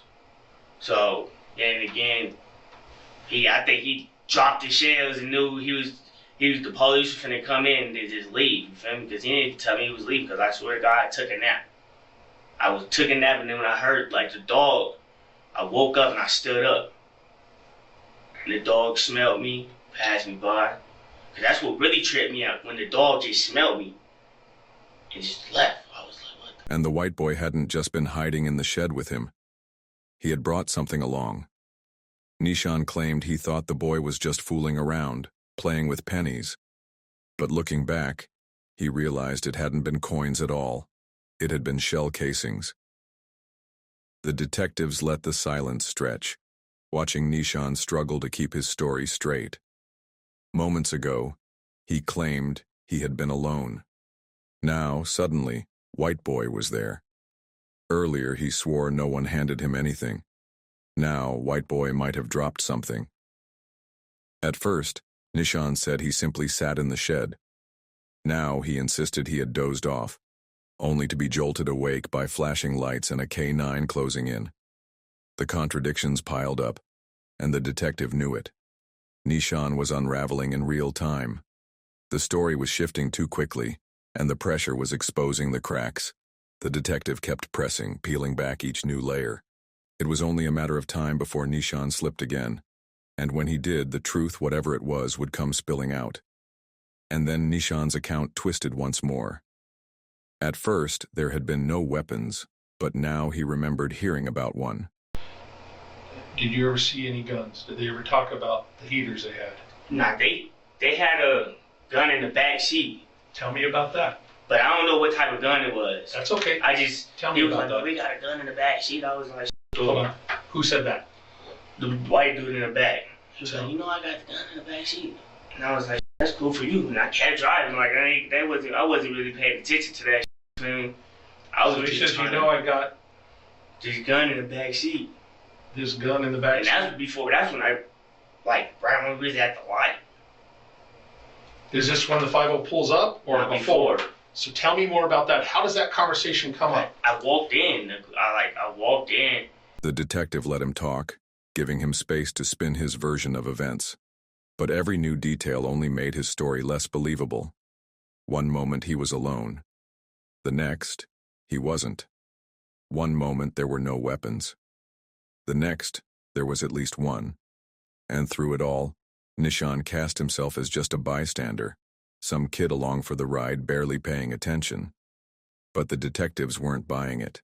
The inconsistencies told a different story. The bro was on the phone. With who? I don't even know. Okay, what was he saying? He was saying after he had dropped me off, he was gonna go over there. After hours of questioning, it became clear the detectives had reached their limit with Nishan. He wasn't cracking, but he wasn't steady either. His story bent and shifted with every round of pressure, reshaping itself just enough to avoid a direct admission. If the investigators wanted real answers, they would have to look elsewhere. The next person in line was the so-called white boy. If Nishan's shifting account held even a shred of truth, then this teenager might hold more pieces of the puzzle. Perhaps his version of events could finally bring some clarity to the chaos. Because he was a minor, his mother and stepfather sat beside him as the interview began. And while both Remi and Nishan had denied any involvement in the shooting, this time was different. When pressed about the night in question, White Boy came clean. Just kind of run me through, when I mentioned this location, do you know what I'm talking about? At Colfax and I-25? Tonight? Or what happened last night? Can you take me through that, just from the beginning there? Who you were with, what was going on? I was with my friends. Okay. He was driving. Right down I-25, whatever. And then we stopped, and then the car hit us in the back, smacked us. And then my friend in the front, he asked the person in the driver's seat if he could shoot at him. And he got down and started shooting at him. Okay. The detective pressed for details, repeating back what he heard to make sure nothing was lost in translation. I didn't hear you quite. So, if I have this wrong, correct me. You said you were stopped at a light. We were stopped at a light, and someone came from behind us and smacked us with their car. Okay. And then that's when my friend and the passenger asked the person in the driver if he can shoot him. And then the person in the driver said yes, and then he hopped out and shot, and then he drove off. Okay. Bit by bit, the picture began to form. Now he zeroed in on the critical question. Who was involved? How many people were in the car with you? 2. So there was how many total, including yourself? 2. Or 3. 3? Yeah. Okay. Where were you seated? I was in the back seat. Okay. Who was driving? My friend's friend. Okay, do you know his name? Do you know what he looks like? Yes or no? Yes. If you saw a photo of him, do you think you could ID him? Yep. Okay. Can you tell me if he was black, white, Hispanic? Black. Okay. About how old was he? 19. Okay. Anything identifying about him? Scars, marks, tattoos, facial hair, piercings? Right here. Okay, what was that? He has a big tattoo right here. A big tattoo right there? Yes. What came out sounded almost casual, as if the teen was talking about anything but murder at a stoplight. The story was messy, fragmented, and it would take more work to untangle. Car behind you guys smacked into you. Yes. Your friend Remi asked the driver if he could shoot this person? Yes. Why? I don't know. He just asked him and he said yes. Okay. And when he started letting off, I told him to get back in the car. Okay. Tell me more about when Remi gets out of the car. He pulls the chop out. When the topic turned to the weapon, the teen referred to it offhandedly as a chop. The detective stopped him, demanding clarification. So you say the chop. I know what that is. Aaron, your mom may know what that is. People watching this later on may not know what that is. What is a chop? AR-15. AR-15? Yes. Okay. What color was that? Black. Black. The boy insisted he never left the car. At any time did you get out of the car? No, I told him to get back in the car. Okay. And what does he do? Tell me more about that. He just kept shooting, and then he finally got back in. Okay. After I started yelling at his. Okay, how many times did he shoot? He let off like 7 rounds. Okay. But then came a strange detail.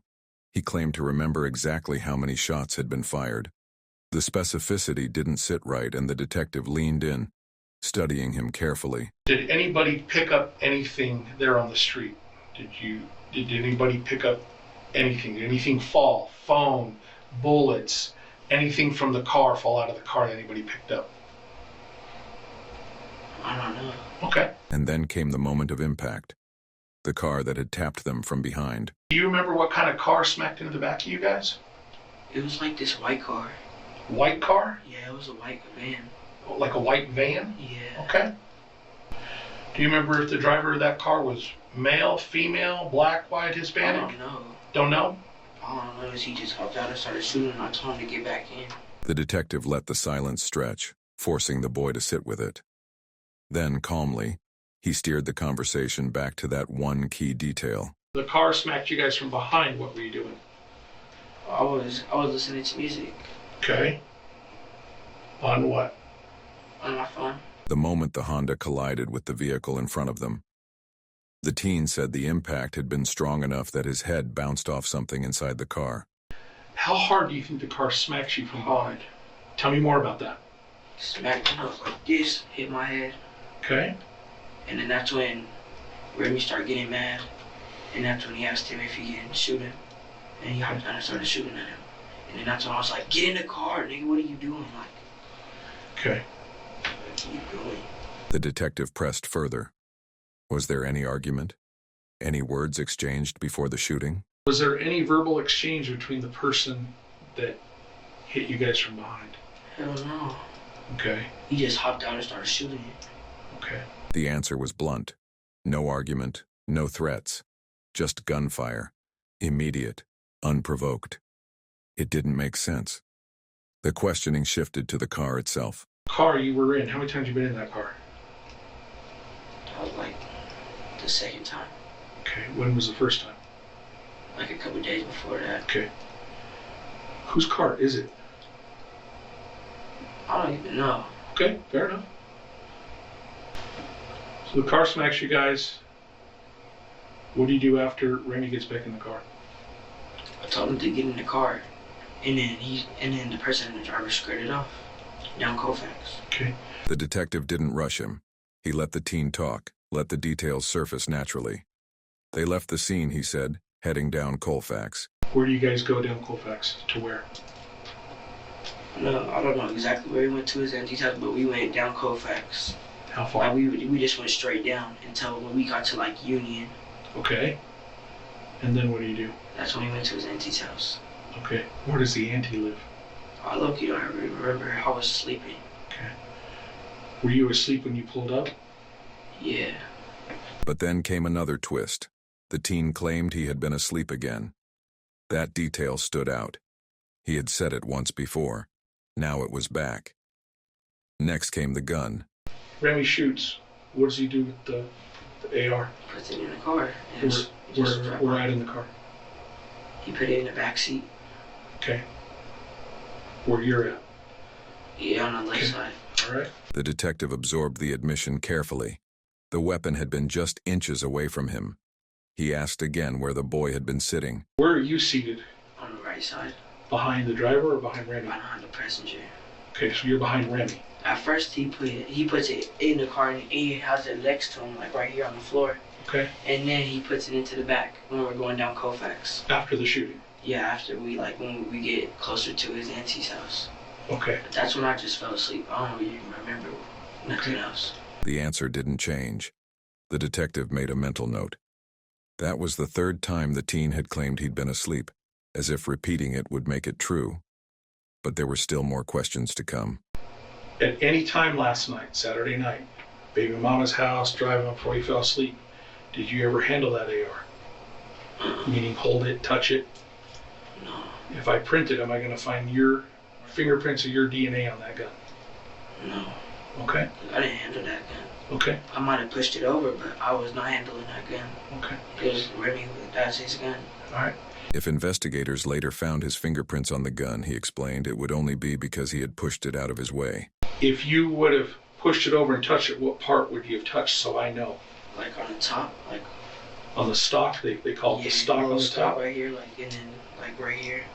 Like, okay. Next to the trigger. Like, you know the little piece that comes down like this? Yes, sir. Yeah, like right there, because I had to move it away from me. I pushed it over. Okay. And that's where my prints would be. Okay.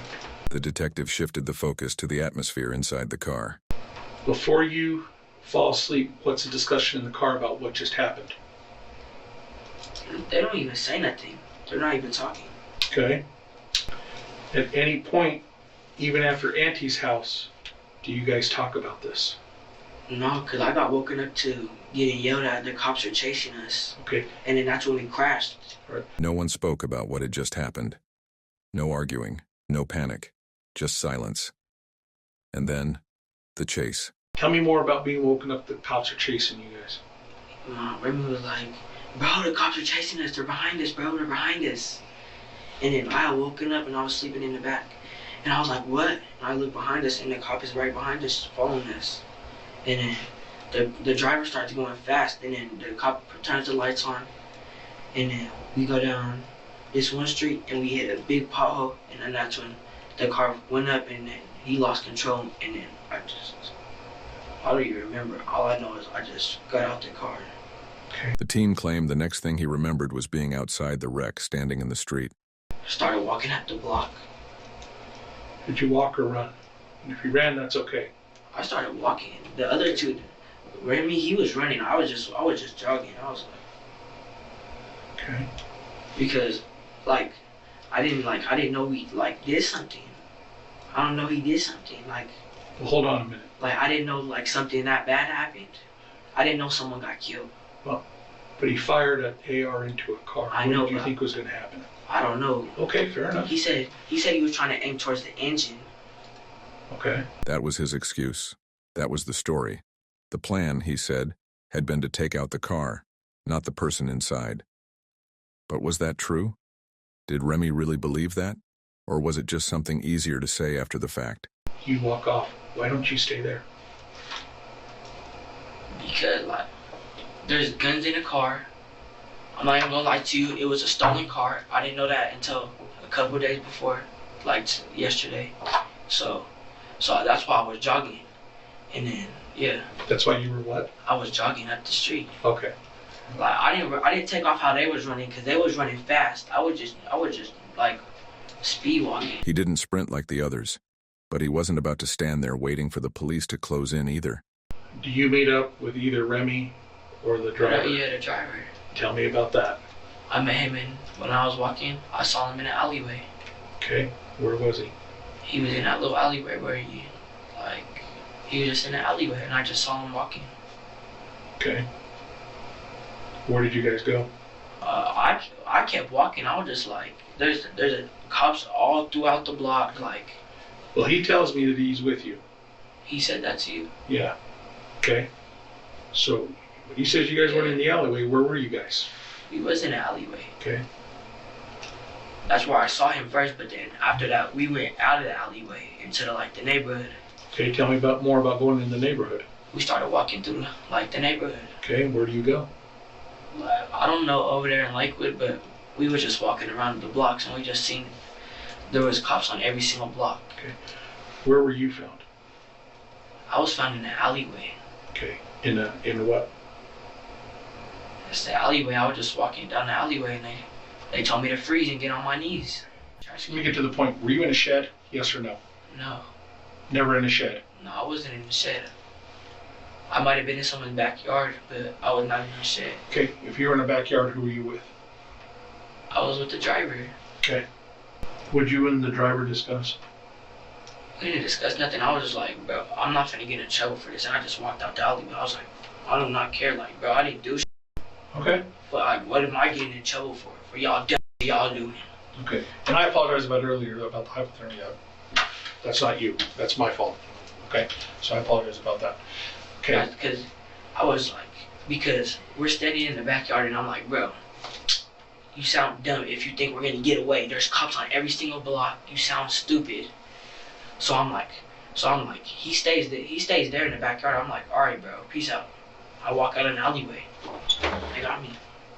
Okay. I didn't do nothing, so I'm gonna be like, all right, freely Eventually, the detective stepped out, leaving the boy with his mother and stepfather. There was no soft landing, no careful words to cushion what was coming.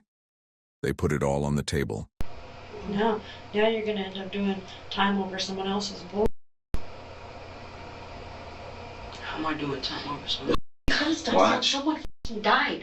Someone died. This isn't. It doesn't matter what you know or what you think you didn't know. Someone died last night. Someone died. This isn't a game. This is like a big deal. This isn't like, oh, you stole a car and didn't go to school. Like, someone lost their life, dude. Behind somebody's dumb shit that you was in the car with. His stepfather leaned in, piling on, reminding him of the choices that had led him here, the path that had brought him to this interrogation room. Riding around thinking that this shit is hot shit. He obviously doesn't give a fuck about anything.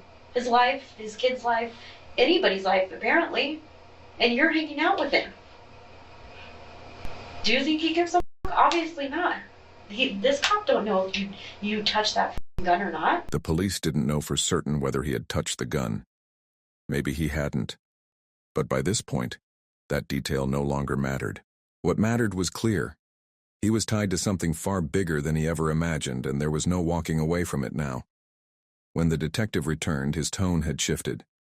This was no longer a round of questions. It was about evidence, something concrete. This next question is important, okay? I'm going to ask you this. Be honest with me. Okay? Did you shoot? No. Okay, and I'm asking you that because Did I say I did? someone independent said they saw you. They described you to a T in what you're wearing, that you were the shooter. I promise I was not the shooter. Okay, well, promise ain't going to cut it. Okay? I wasn't the shooter. So, Remi hopped out and shot him. Okay. The detective didn't want assurances. He wanted proof.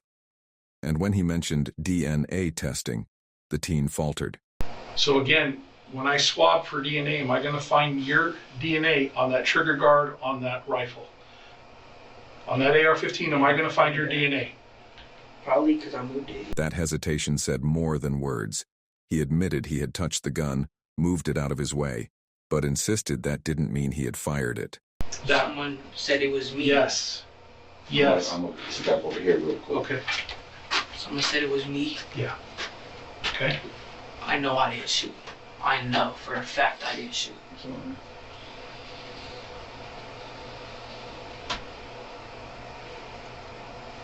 The weight of the accusations began to settle on his shoulders. Across the table, his mother could no longer contain her emotions. Help me explain why I should believe you. I mean, you don't have to believe me, but... No, he has to believe you, dog. That's the thing. The room grew heavy with silence. The boy repeated it again, softer this time, almost as if he were trying to convince himself. He knew he didn't shoot. Look, listen to me. I know I didn't shoot that gun. I know I didn't because he even asked Rashawn if he can shoot before he even shot the gun and hopped out. The detective cut through the excuses. Point blank, he told the teen he wasn't buying the story. A shooting had just taken place. A woman was dead, and now this boy wanted him to believe he had simply fallen asleep? And all those times, how many times after that have you fallen asleep? Because you know how many people sat in that chair and told me the same thing you're telling me? Because I don't believe you.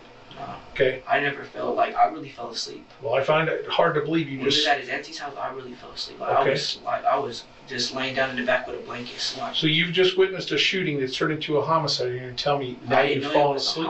I know you didn't. But my point is somebody shot with an AR-15, a high-power rifle, and you're telling me within an hour after, within 30 minutes, you fall asleep? I really did fall asleep. Like, Okay. For real. I really, for real. Okay. I really did fall asleep in the back. Okay. And then they woke me up saying the cops were behind us. Who's following they? us. Remi and Rashawn. Okay. Did you ask them to stop? Huh? Did you ask them to Yes. stop? I was like, bro, why are you going so fast? He was just going fast. Tell me more about that. And he just going fast and he just smacking everything in his way. And then we get to the main street, and we go down. It's a hill. Boom, pothole. Flip up. I hit my head, and then I don't remember it. I just hopped out. Okay. Like, all I know is I just started, flying around in the car and hitting my head on everything. All right. The detective leaned in, studying him. If he truly had nothing to hide, why had he run? Why not stay put when the officers arrived? If you've done nothing wrong, just explain to me the best you can. Why do you leave? Why do you walk off? Why don't you stay outside the car when the police show up? Why do you walk off? Because I thought I was going to get in trouble for the guns. The gun was right next to me. Okay. The AR-15 was on the left of me, like I told you. Remi put it in the back. And then that's when I moved it over to the left of me. Okay. So I was not trying to get in trouble for 2 guns that was in the car, and they was gonna leave me. Okay. They was gonna leave me. They already ran. Okay. And then came the harder questions. What about the bullets?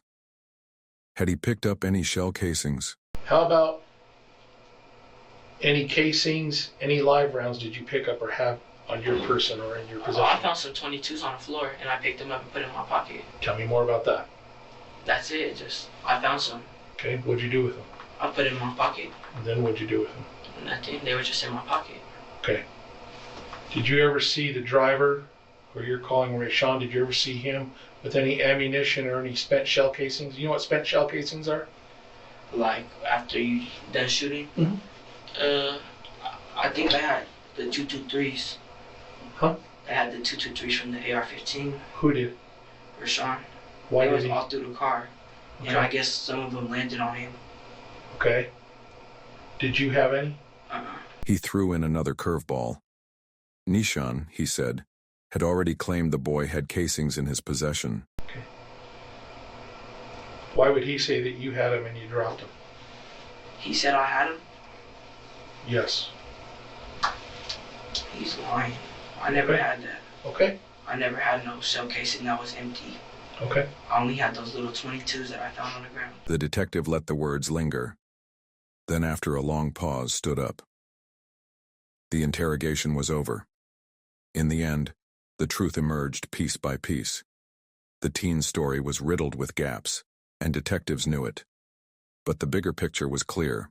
14-year-old Remi Cordova had pulled the trigger that night, and in an instant Pamela Cabriales' life was stolen. Prosecutors later revealed Cordova's motive. He was trying to climb the ranks in the gang world. His case was deemed too severe for juvenile court, and was moved to district court. He was charged as an adult with first-degree murder and first-degree attempted murder, the second charge stemming from another driver who had been caught in the line of fire but escaped unharmed. In court, Remi Cordova addressed Pamela's family. I want y'all to really know I feel for y'all, and I understand completely, and I'm terribly sorry for the pain that you guys feel. But I cannot take responsibility for something that I did not do. But in November 2023, he was found guilty. His sentence, life in prison, with the possibility of parole after 40 years. At just 16 years old, his fate was sealed for decades. Nishan Johnson, the driver that night, did not escape justice either. In June 2023, he was convicted of multiple charges, including second-degree murder, criminal attempt to commit manslaughter, and vehicular eluding. He was sentenced to 35 years in prison. The third passenger, the teen from the interrogation room, did not face charges in Pamela's murder. His story was inconsistent, his details messy, but in the end, the evidence didn't place him at the trigger. As for Pamela, her family refuses to let her name fade into the darkness. Her memory lives on through her son, Leo. Both my son and I have gone through all grievance stages. What do you do when your child asks you, who's going to take care of me if you die, Daddy? I'm sad because I don't want to lose you. I remember going to this place with my mommy before she died. Do you think a 14-year-old who commits such a violent act should ever be given the chance of parole? What impact do you think cases like this have on families and communities when gang violence spills into innocent lives? If you found this story compelling, don't forget to subscribe to the channel for more true crime cases, and let me know your thoughts in the comments below. Your feedback helps bring these stories to light and keeps the discussion going. In Nottinghamshire, UK, the transition from screen time to real-life interactions proved to be challenging, with miscommunications and missed signals becoming commonplace. Colston Bassett, a small village located southeast of Nottingham, was home to Clare Abel. At 47 years old, Clare was a mother of 3. Having gone through a divorce, she left her previous life on a farm and settled in the close-knit community of Colston Bassett. There, Clare embraced a quieter, more rural lifestyle, taking up work at a local stables where she cared for horses. Known for her love of animals, she also ran a successful dog-walking business. Those who knew her described Clare as a popular, well-liked, and sociable figure within the village. someone who had seamlessly integrated into the community. On February 26, 2022, Clare Abel failed to show up for work at the stables where she was employed. A friend arrived that morning, expecting to find Clare tending to the horses as usual, but she was nowhere to be found. Something seemed off, prompting concern. Clare's father, worried about his daughter, decided to visit her home to check on her. He called her phone, but there was no answer. Upon arriving at the house, Clare's father went upstairs, where he discovered her lying in a pool of blood. He immediately called for an ambulance, describing her as unresponsive, cold and pale, but they instructed him to attempt CPR. This must have been an incredibly traumatic experience. When the paramedics arrived, it was clear that Clare had already succumbed to her injuries. She was pronounced dead at the scene, having suffered devastating wounds. Upon arriving at the crime scene, authorities were met with a harrowing scene. Blood was splattered across the room, indicating the savagery of the attack. Clare Abel had suffered severe blunt force trauma to the head, along with extensive facial injuries from a violent assault. Deep slash wounds were evident on her neck, and multiple stab wounds had been inflicted on her chest. The condition of her body suggested that a significant amount of time had passed since the attack, as rigor mortis had already begun to set in. With clear evidence of a violent homicide, law enforcement immediately launched a murder investigation. The residence was secured as a crime scene, and forensic specialists were called in to meticulously examine the area for crucial evidence. Every detail was analyzed in an effort to piece together the events leading up to the attack and to identify the individual responsible for such a horrific crime. Clare Abel mobile phone was notably absent from the scene, eliminating a crucial piece of potential evidence that could have provided insight into her final communications or movements. Compounding the challenge, no murder weapon was recovered, and there were no immediate traces of DNA left behind. With a killer still at large, investigators faced significant obstacles in identifying a suspect without these key forensic leads. Forensic psychologist Professor Coral Dando highlighted the difficulty of such cases, emphasizing that while individuals inevitably leave behind some trace of their presence, those who take precautions to minimize evidence make the task exceedingly difficult for both law enforcement and forensic specialists. In an effort to uncover hidden evidence, investigators deployed ultraviolet powder across the crime scene. This specialized technique, used in combination with darkness, allowed forensic teams to detect latent fingerprints, bodily fluids, and other microscopic traces invisible to the naked eye. Every possible method was employed in the hope of uncovering new leads that could bring them closer to solving the case. Investigators discovered shoe prints in Clare Abel blood, confirming the killer's presence. However, with few surveillance cameras in the remote area, evidence remained scarce. A breakthrough came when a neighbor, away on holiday, realized their CCTV might have captured the crime. They immediately returned home and provided the footage to police, offering a crucial lead in the investigation. The surveillance footage provided a critical breakthrough in the investigation, capturing a figure lingering near Clare Abel residence. The individual's behavior appeared highly suspicious, as they were seen walking partially across a neighbor's driveway adjacent to the crime scene. Given the subsequent discovery of Abel murder, this activity raised serious concerns. The video offered investigators key visual evidence. Cybercrime specialist Professor Vasilios Karagianopoulos analyzed the footage, noting distinct details about the suspect's attire. The individual was wearing a jacket, carrying a rucksack, and had on Adidas sneakers featuring the brand's signature 3 stripes, matching the footprints found inside Abel home. In a further revelation, the footage also contained recorded audio, providing an additional layer of evidence for the investigation. The audio captured in the surveillance footage was deeply distressing and was never released to the public. In the recording, Clare Abel could be heard engaging in a brief conversation with a neighbor while an unidentified male figure lingered nearby. After waiting for a short time, the man approached and knocked on Clare's door. As she let him inside, the sound of barking dogs could be heard in the background.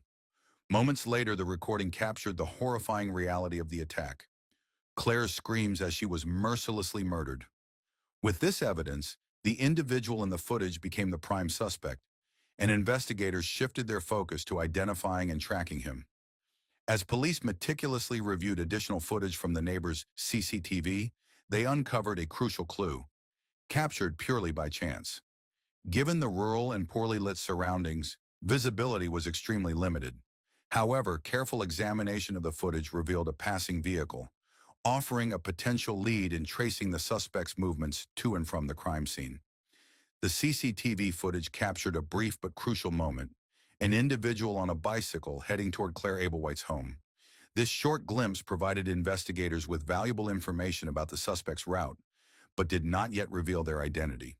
To track the cyclist's movements, police analyzed additional surveillance cameras along the cycle path leading to Colston Bassett, where Clare had been staying. Footage from the night of the murder showed a person riding a bicycle, carrying a light-colored backpack. This detail matched the earlier footage, strengthening the connection between the cyclist and the suspect seen near Clare's home. The remote location of the crime meant that few, if any, witnesses were present at the time of the attack. However, the image of the individual captured on a bicycle closely matched the suspect seen in the neighbor's CCTV footage, reinforcing the police's lead. Investigators expanded their search, analyzing additional surveillance cameras near Clare Abel's home. After an extensive review, they uncovered multiple clips showing a cyclist with similar distinguishing features. These recordings provided crucial details about the suspect's appearance and clothing, allowing law enforcement to track their movements more effectively. Despite what seemed to be a significant breakthrough, the suspect's identity remained unknown, leaving investigators determined to piece together more evidence. With mounting pressure to solve Clare Abel's murder, investigators made a significant breakthrough 10 days into the case. A member of the team successfully located Clare's missing phone at the bottom of a nearby river. Remarkably, they managed to restore functionality, granting access to crucial data. Messages retrieved from the device revealed that Clare had been involved in a relationship with a younger man. Through a dating website, she had been in contact with 26-year-old John Jessup, a local resident of Nottinghamshire. Their relationship was brief, consisting of casual meetups, such as coffee dates, with limited intimacy. Jessup appeared to be an ordinary individual, an avid tennis player with no prior criminal record, no history of violence, and no DNA profile in police databases. However, as investigators analyzed the message exchanges, it became evident that Jessup had been the primary initiator of contact, frequently reaching out to Clare. Their limited interactions suggested a relatively new acquaintance, prompting further scrutiny into Jessup's involvement in the case. At this stage, Clare Abel made the decision to end the relationship. Messages recovered from her phone indicated that she had growing doubts, particularly regarding the significant age difference between her and John Jessup. This decision appeared to trigger a drastic shift in Jessup's behavior. Feeling rejected, he began bombarding Clare with persistent messages. One message, notably long and emotionally charged, revealed his deep frustration.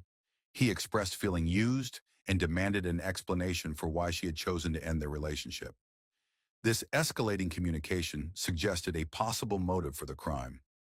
Jessup's apparent distress and Clare's firm decision to walk away may have acted as a catalyst, prompting further investigation into his potential involvement in her murder.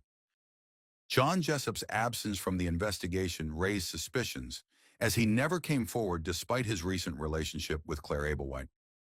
Police also discovered he lacked a driver's license, meaning he likely traveled by bicycle, matching the CCTV footage near the crime scene.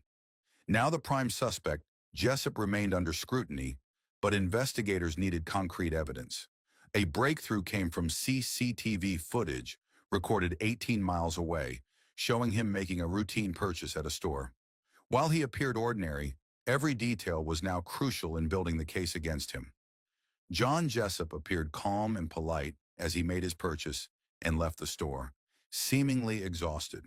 However, a major breakthrough emerged when CCTV footage placed him near Clare Abel's home just hours before her murder. This evidence was critical, providing investigators with a clear image of his appearance, clothing, and distinctive rucksack. Most notably, the footage captured him wearing Adidas sneakers with the recognizable 3 stripes, matching the footwear seen in earlier recordings outside Clare's home. With no driver's license or access to a vehicle, Jessup's likely mode of transport was his bicycle, further linking him to the crime scene. The mounting evidence was now sufficient for law enforcement to take action. 11 days after Claire's death, police moved in to arrest Jessup at his workplace. Upon arrival, officers found him hiding in a restroom. Given the violent nature of the crime, authorities approached the situation with caution, entering with tasers prepared in case of resistance. Jessup, now the primary suspect, was taken into custody, marking a significant step forward in the investigation. Get towards me. Put your hands above your head. Just relax, get your ankles. All right. Right, buddy. Understand what's happening. You're really saying this officer here needs to tell you something, so listen very carefully. All right? I'm not doing anything. Words serve as carriers of both information and deception. Research suggests that the more a person speaks, the easier it becomes to assess the truthfulness of their statements. In John Jessup's case, his immediate declaration of innocence, "I didn't do anything," stood out.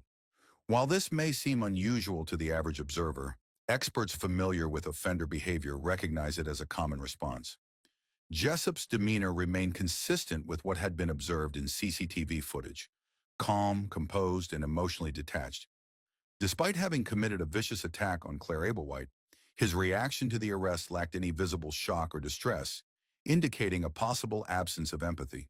His silence and measured behavior only reinforced suspicions about his involvement. Additionally, facial comparisons confirmed that the man seen on the store's surveillance footage was indeed the same individual captured near Claire's home, providing authorities with the necessary evidence to proceed with his arrest. John Jessup was taken into custody and subjected to 3 days of police interrogation. Initially, he denied any involvement in Clare Abel-White's murder. However, in October, he ultimately confessed to the crime. With this admission, investigators were able to reconstruct the events of that night in detail. On February 25th, Jessup cycled 18 miles to Claire's home, deliberately leaving his phone behind to avoid tracking. Upon arrival, he rode past her house, concealed his bicycle, and waited in the shadows for her return. He listened as she spoke with a neighbor before making his move. Once inside, he remained in the house for approximately an hour, during which he carried out the savage attack. Before fleeing, Jessup took Claire's mobile phone, likely in an attempt to destroy evidence and hinder the investigation. After stealing Clare Abel-White's phone, John Jessup discarded it in a nearby stream before putting his hat back on and cycling home. However, a critical question remained. Was the murder premeditated? Jessup claimed that an argument escalated, leading him to grab a knife and kill Claire in the heat of the moment. The biggest challenge for the prosecution was the absence of the murder weapon, which prevented them from definitively proving premeditation. Jessup ultimately confessed, eliminating the need for a trial. In October 2022, he pleaded guilty to murder at Nottingham Crown Court. On January 4, 2023, he was sentenced to life imprisonment with a minimum term of 17 years. The inability to recover the weapon played a significant role in reducing the severity of his sentence. John Jessup likely believed he could evade justice. Without the crucial CCTV footage from Clare Abel-White's neighbor, he might have succeeded. With no DNA evidence recovered from the crime scene, the case hinged on digital forensics. Surveillance footage from both the neighbor's camera and the shop where Jessup was seen was instrumental in securing a conviction. Without these key pieces of evidence, linking him to the murder would have been significantly more challenging. The senseless nature of the crime stands out. Claire and Jessup had only a brief relationship, making the escalation to murder deeply disproportionate. Claire did nothing wrong, she simply exercised her right to say no. Her tragic death highlights a recurring issue, a minority of men who react with violence when faced with rejection. Claire, a devoted mother of 3, was embracing a new chapter in her life, only to have it cut short in an act of senseless thing. Do you think digital forensics, like CCTV footage and mobile data, is becoming the most important tool in solving crimes? Why or why not? How do cases like this highlight the dangers of online dating and modern relationships? What precautions do you think people should take? If you found this case intriguing, don't forget to like, subscribe, and drop a comment below with your thoughts. What do you think about this case? Let's discuss.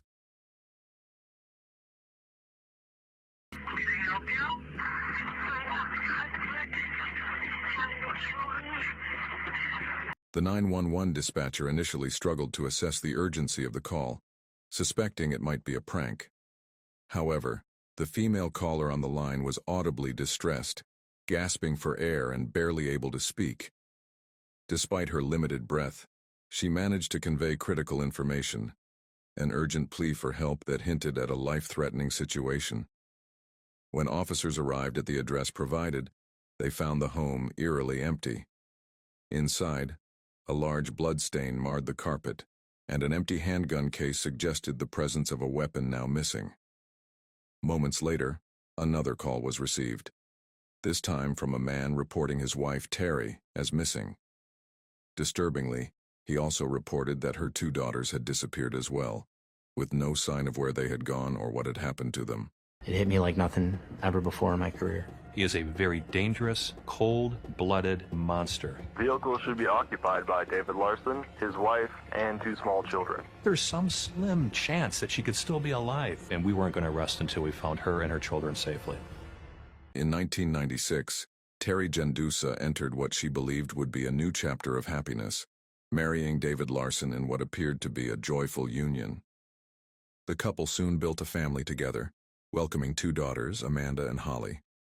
Outwardly, their life seemed idyllic, but behind closed doors, a far darker reality unfolded.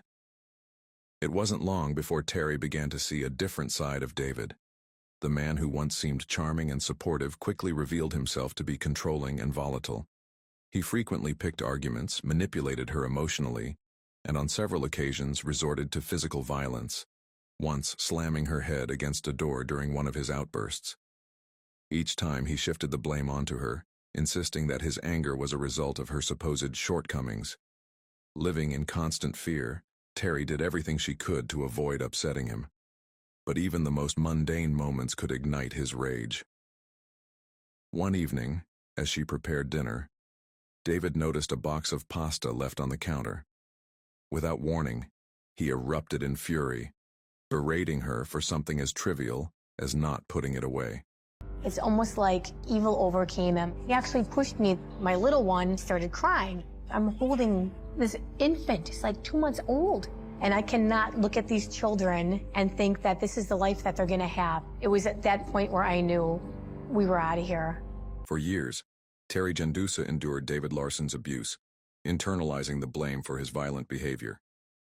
But everything changed when his aggression began to affect their daughters. It was in that moment of clarity that Terry recognized the full extent of the danger he posed, not just to her but to Amanda and Holly as well. Determined to protect her children, she made the courageous decision to leave him and pursue a divorce. On January 31, 2001, the divorce was finalized.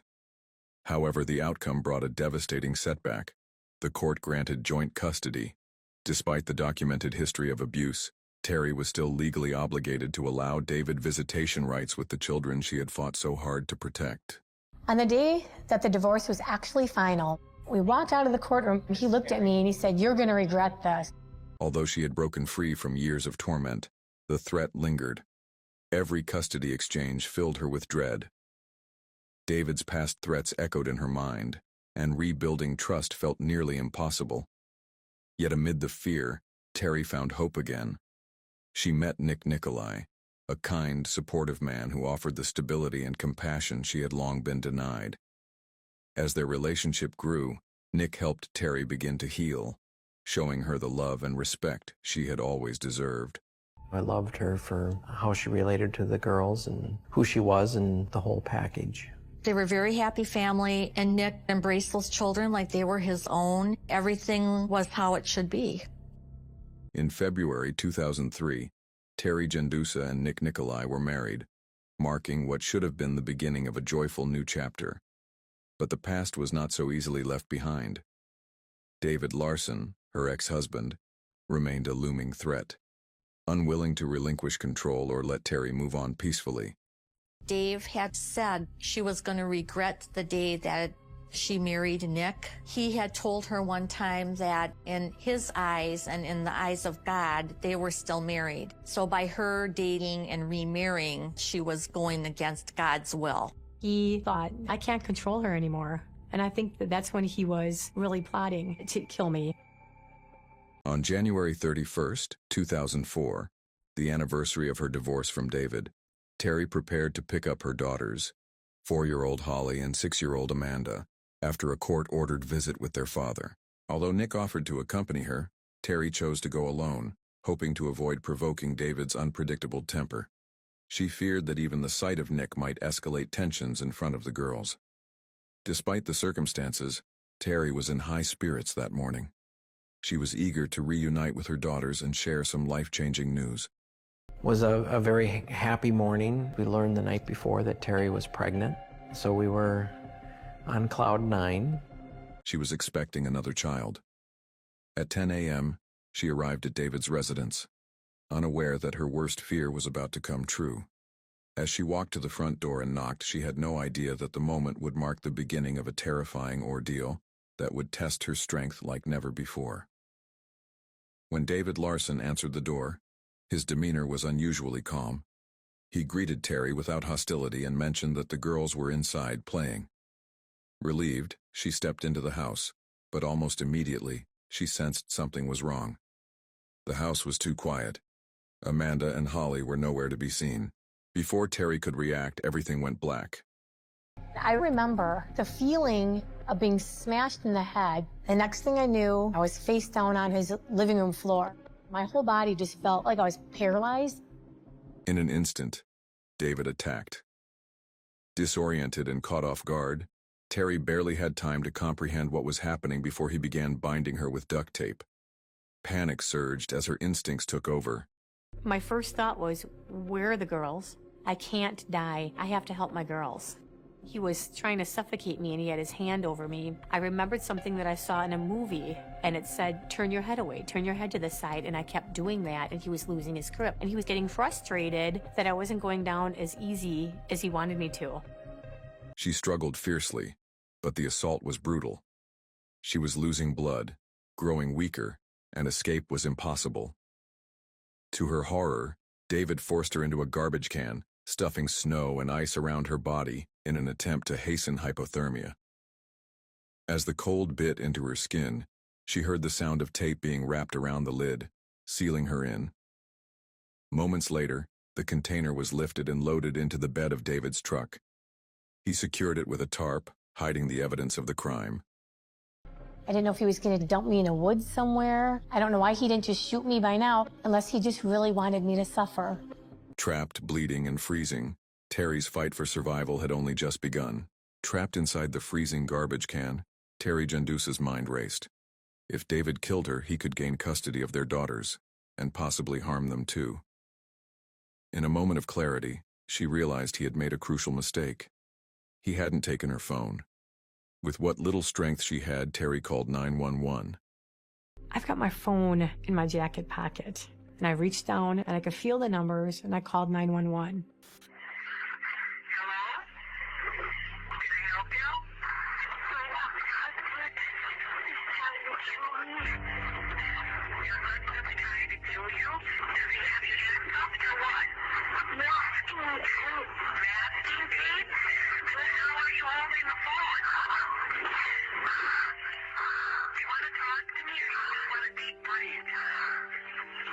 The operator was skeptical, suspecting a prank, but she managed to give vital details: her name, David's name, and his address. Though she didn't know where he was taking her, she placed one more call, to her husband, Nick, hoping it would be enough to save her life. Not knowing how much battery she had left on her phone, I didn't want to talk to her too much in case that might be a tool that they could use to eventually find her. I told her I loved her and said goodbye, wondering if that would be the last time I would talk to her alive.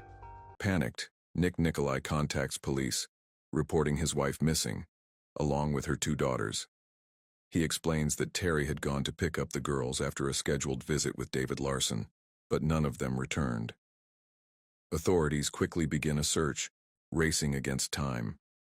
We already know that Terry's being held against her will. God only knows where those 2 children are at.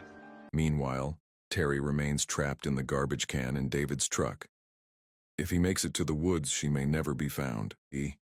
Summoning her remaining strength, she pushes her hand through a gap and waves desperately, hoping someone might see. But David notices. He spots the movement in his rearview mirror and slams on the brakes. Approaching the back of the truck, he warns Terry to stop resisting.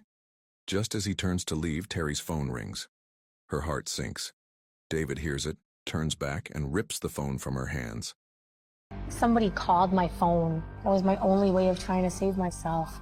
And I have a baby inside of me, and I have 2 children to take care of. What am I going to do now? As the truck continued down the road, Terry Jendusa clung to her last shred of hope.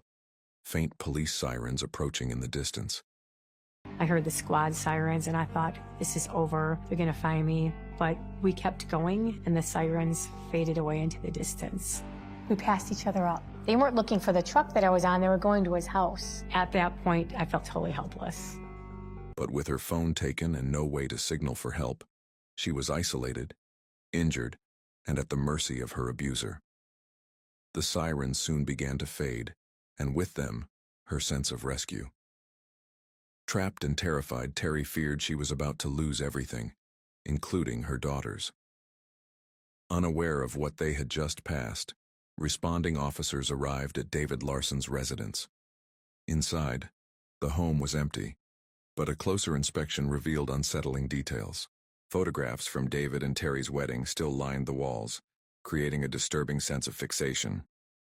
More concerning, officers discovered an empty handgun case, raising immediate fears that David was armed and potentially planning something far more dangerous. During the course of our search, we found women's sweatpants. They had duct tape wrapped around the ankles. The duct tape had a red substance consistent with blood. I knew we had maybe just a few hours. If he was going to keep her out in those elements, probably substantially less, and we weren't going to rest until we found her and her children safely. Inside the house, investigators discover additional bloodstains, confirmation that Terry and her daughters are in immediate danger. Working quickly, they attempt to trace both David and Terry's cell phones. A signal from David's phone briefly appears in Milwaukee, roughly 30 minutes from his home in Wind Lake, before suddenly going dark. Further examination of documents found in the residence reveals that David owns multiple properties in Milwaukee. With 3 addresses to investigate, law enforcement begins checking each location. At one of the properties, they discover Terry's vehicle. It appears David may have been trying to dispose of it, but detectives believe there could still be valuable evidence inside. However, a search of the car turns up nothing. No trace of Terry or the children. The properties themselves also yield no leads, and investigators grow increasingly concerned. I didn't know what David Larson would do. Just feared that he might do something bad to all 3 of them. There was a complete sense of helplessness. Meanwhile, inside David's truck, Terry is overwhelmed with fear, not for herself, but for her daughters. Then the vehicle comes to a halt. In the cold silence, she hears something. Amanda and Holly. Her daughters are just outside. And the next thing I knew, I could feel the garbage can being picked up. I could hear the girls running and laughing, and I didn't want to call out to the girls because I knew, number 1, they were so little, they wouldn't be able to do anything anyway, and number 2, I didn't want to traumatize them. Despite her critical condition, Terry Jendusa's thoughts remain focused on protecting her daughters. Hearing Amanda and Holly nearby, laughing and unharmed, she makes a heartbreaking decision. She stays silent. Revealing her presence could provoke David and put the girls in immediate danger. Though she has no idea where he has taken her, she feels the garbage can being set down. Moments later, heavy objects are stacked on top, further trapping her. I was silent all this time because I wanted him to think that I was dead so he wouldn't shoot me. It was then I thought, I am in this frozen tomb. I'm gonna die. As hope begins to fade, she fears the worst, that David may return to inflict more harm or simply leave her to die. Then a door slams shut. The sound of her daughters fades, and silence settles in. He's left, and taken them with him. Alone and concealed, Terry waits for several agonizing minutes to ensure he's truly gone. Then, summoning every ounce of strength, she begins screaming for help and struggles to free herself. I was clawing and scraping and pushing. I got the lid off enough where I was getting some air in and I was breathing. I was praying, please get me out of here. Please keep my girl safe. Terry Jendusa manages to draw shallow breaths, but her condition is rapidly deteriorating. The brutal cold, combined with her injuries, is pushing her body to its limits. Meanwhile, law enforcement is expanding the search. An Amber Alert is issued, and officers are stunned to learn that David Larson has shown up for work in Wheeling, Illinois, driving the very same green truck described in the alert. It has struck me as odd that he would just show up to work as if nothing happened. David is taken into custody for questioning. Calm and composed, he feigns concern, expressing shock over Terry's disappearance and offering to assist in the search. Investigators allow him to maintain the facade, pretending to believe his story. As David insists that Terry never arrived to pick up the children, his account begins to unravel. He claims he was home all morning, but detectives know otherwise. Cell phone data places him in Milwaukee, and Terry's abandoned car was found near one of his properties there, directly contradicting his statements and confirming their growing suspicions. I was armed with lots of information that he didn't know that I knew about. And I said, David, you could not have been at your house at 11:30 this morning. I had squads there at 11:03, and you weren't there. We kicked down the door looking for Terry because you know why? She called 911. I said, and remember when you told me that Terry never showed up? I know that's a lie, David, because we found Terry's bloody clothing in your home. Back at the station, David Larson begins to unravel. He shifts uncomfortably in his chair, his composure slipping. He started rubbing his pants. I looked because I didn't see this at first. He had dark stains. So as I'm calling him on his lies, and I said, in fact, you even have Terry's blood on your jeans. Under mounting pressure, he abruptly changes his story, now admitting that Terry had in fact come to his house that morning. He had told me he is a good dad. He was putting the children's homework into their backpacks. So while his back was turned towards the front door, Terry was now in his home, unbeknownst to him. He said, I turned around and Terry was standing behind me with a hammer raised over her head with her pants down around her ankles. But it's like, really? His version of events quickly turns bizarre. He claims that Terry unexpectedly broke into his home and attacked him, forcing him to act in self-defense. Fearful for his life, he indicated, he reached next to a blue trash can, grabbed a baseball bat which happened to be there, and he swung it for dear life, striking Terry in the face. He indicated he grabbed duct tape, but he doesn't know why. He's going to sit there and tell us that he can't remember, that it's all blur. This is the mother of his kids. He knows what he did to her. Investigators listen carefully, but his explanation holds no credibility. Still, they keep him talking, hoping his contradictions will eventually lead to a critical mistake. Hours pass, and despite the increasingly erratic nature of his story, David refuses to disclose Terry's whereabouts.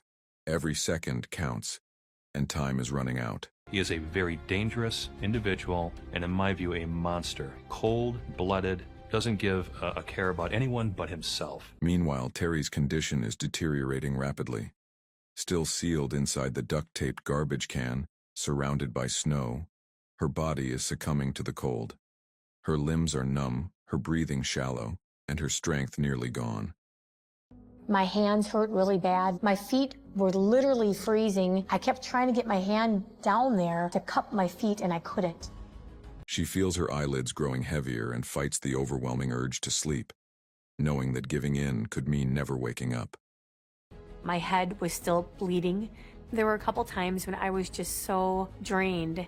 I thought, I need to rest a little bit. Then right away I thought, I know I can't, because I know if I rest, that's going to be it. And I just remember doing anything and everything I could to keep myself awake and to try to get out. Trapped, freezing, and barely conscious, Terry no longer has the strength to escape. Her survival now depends on someone finding her, before it's too late.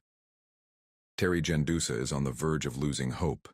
Disoriented and near death, she has no idea where David has left her, or if anyone is still searching. But one thought keeps her alive. Her daughters. What about my kids? I'm here and I can't protect them. But that is the adrenaline that kept me going. That is what kept me alive. The image of Amanda and Holly gives her the strength to keep fighting, even as her body begins to shut down. At the same time, detectives continue pressing David Larson during interrogation. As his lies unravel, they intensify their questioning, challenging every contradiction. Under pressure, David finally breaks. He admits to dropping the girls off with a babysitter.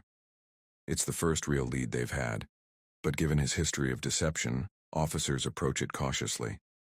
Following the address he provides, they arrive at the location uncertain of what they'll find.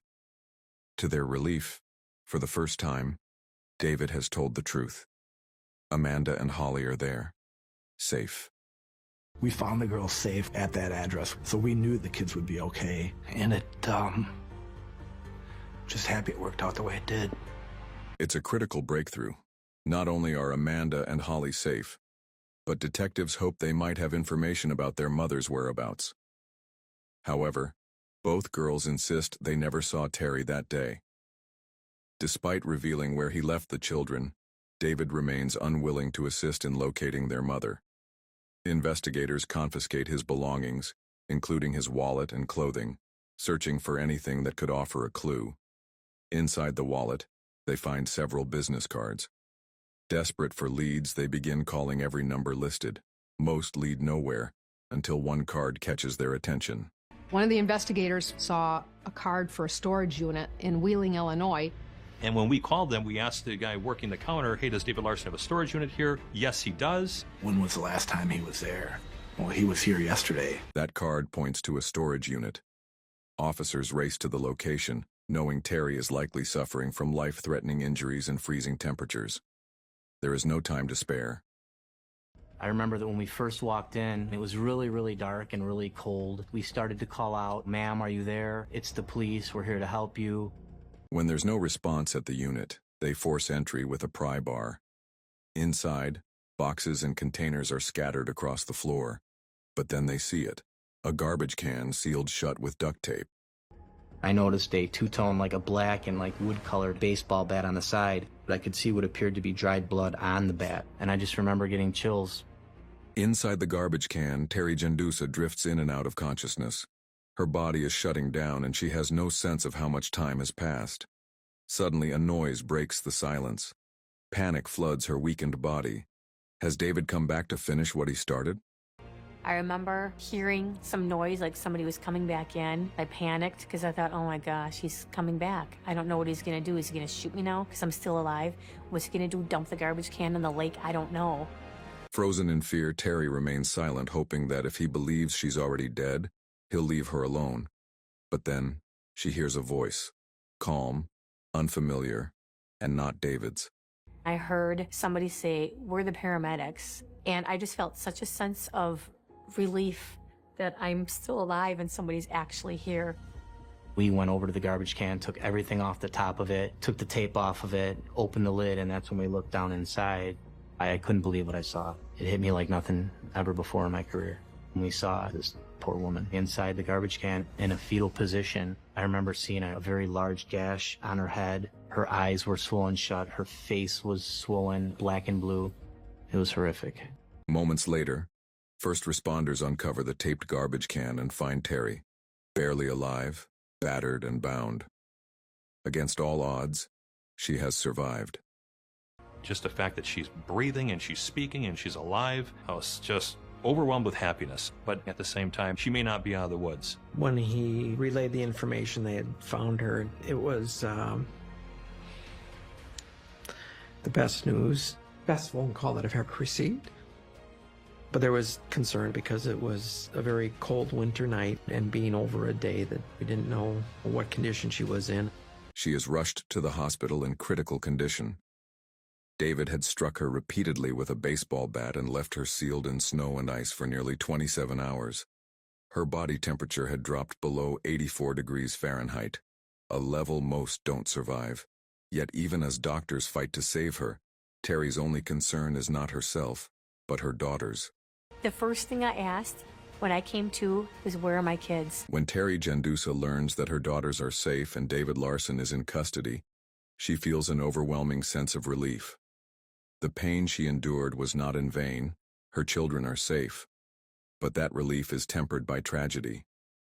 Due to the abuse and freezing conditions, Terry suffered a miscarriage, losing the baby she had been so excited to welcome. It was devastating. When my eyes were open and I first saw Nick, it was just, I can't believe I'm here. And it was sadness of what we had to go through after just being married, sadness after losing our baby together. Despite everything, she focuses on what she still has, her life and her daughters. Doctors are forced to amputate her toes due to frostbite, but even that feels bearable compared to what could have been. The doctors thought at the time that they might have to amputate my legs and my arms below my elbows. I remember my dad saying to the doctor, "Do you really have to take her toes?" I remember saying, "Dad, what's most important is that I'm here and my kids are safe and my kids are here." It was a great relief. It was very emotional. When they found her, the doctors estimated that she maybe had 1 hour before she would have died. After her recovery, Terry faces David in court. Reliving the trauma is excruciating, especially the loss of her unborn child. To her disbelief, the defense questions whether the miscarriage occurred naturally, casting doubt on the clear consequences of David's brutality. He had a plea. I was very upset about that because I was told there were 100 pieces of physical evidence. There was so much overwhelming evidence that there was no reason to do that. But because the child I was carrying died, they wanted to look back into any record I ever had in my lifetime, if I ever had a miscarriage, and anything like that. I just felt I didn't feel very well served at the county level. Terry Jendusa continued her fight to ensure justice was fully served. At the federal level, David Larson was sentenced to life in prison, bringing long overdue safety and closure to Terry and her family. At the sentencing, he was glaring at me. I didn't let it get to me because, again, it's, you know what, I'm out here, I'm living my life, and you're going away. You can't hurt me anymore. Even behind bars, David attempted to intimidate her, demanding visits with their daughters and even trying to escape custody. But Terry refused to let his actions control her any longer. I am not a victim. I'm a survivor. He is his own victim because he tried taking my life away and he just took his own life away from himself. Turning her pain into purpose, Terry became an advocate for domestic violence survivors. She began speaking at colleges, educating young people about the warning signs of abusive relationships and how to seek help. Recognizing the legal gaps that failed to protect her, she became a leading voice in the campaign for Marsy's Law in Wisconsin, legislation aimed at strengthening victims' rights. The bill passed in 2020. Today, Terry is thriving with her family. She and her husband Nick welcomed a baby boy, and her daughters, now grown and married, remain close. Terry's strength not only saved her life, it gave her children a future filled with hope and safety. What would you have done in Terry's place knowing your life and your children's was on the line? Do you think the legal system failed Terry by granting her abuser joint custody despite a history of violence? If this story moved you, don't forget to like the video, leave your thoughts in the comments, and subscribe for more real-life crime stories that deserve to be heard. Your support helps us shine a light on victims who fought back and survived. It felt like the soul left the body, leaving everything still and quiet. A killer is on the loose. Whether it's a serial murderer or someone who will strike again remains unknown. Thoughts turn to dark and frightening places. Was he lying there, shot in the head? What happened to him on that cold floor will remain a mystery. 911, where is your emergency? Hi, we have an emergency. Okay, what's going on? Oh my God, my husband's friend is dead. Oh my God. Okay, calm down. Did you say he's dead? I think so. He's on the floor. There's blood everywhere. Oh, my, just laying there. Listen, I need you and your husband to back out of the residence and wait outside for the officers. Do you hear me? I'm gonna throw up. What is his name? Oh my God. Minutes later, officers reached the scene. The vehicle pulled up, the body cam turning on. The mind prepared for whatever might happen next. Everyone stayed alert and ready. Bel Air Police Chief Michael Kovalik took charge of the situation. The discovery of a dead body in a West Bel Air residence was unexpected, leaving many to wonder what could have led to such a shocking event. I went in there, I seen him. The first thing I did was nail down the crime scene. The girl, she touched his neck. That was all she did. Nothing was moved. Nothing was touched. Upstairs, I believe. They said the deceased guy's name's Brad McGary. Brad McGary. I know Brad McGary. They worked in a coal mine. I'd have to see a driver's license or something to verify. The news that the victim was Brad McGary came as a shock. He was known as a kind and good-hearted person. The victim lay face down, showing what appeared to be a gunshot wound to the head. A significant amount of blood stained the floor nearby. It wasn't immediately clear that more than 5 or 6 hours had passed since the shooting. There were no signs of any struggle. When someone is found shot in the head, suicide becomes a possible explanation. Seeking answers, investigators questioned those who found Brad dead. Outside, David Kinney and his wife Sherry, the woman who made the 911 call, waited as investigators arrived. The investigation began with the Kinneys, the couple who discovered Mr. McGary. They quickly became the key witnesses in the case. You go from the beginning. How you come about coming out here? I just talked to him. They had a wedding last night. Monday. He said, you guys come out whenever. And I called him. He didn't answer. And I told my wife, I said, let's just go ahead and go out there. I said, we come to the basement door and knock. Because my daughter knocked on the front door. I told her, I said, sis, go knock on the back door. The front door was locked and no one answered. Kinney then instructed his daughter to check the back door, where she found it open. I went up right behind her and knocked on the back door. I noticed that the kitchen was scattered. There was stuff all over. I told my wife, I said, Sherry, something's wrong. There's something everywhere. And we went in, and I yelled for him, and we noticed everything that was messed up in the kitchen. Then we went into the living room, and then we noticed the coffee table in the living room, the drawers were all pulled out of it and everything.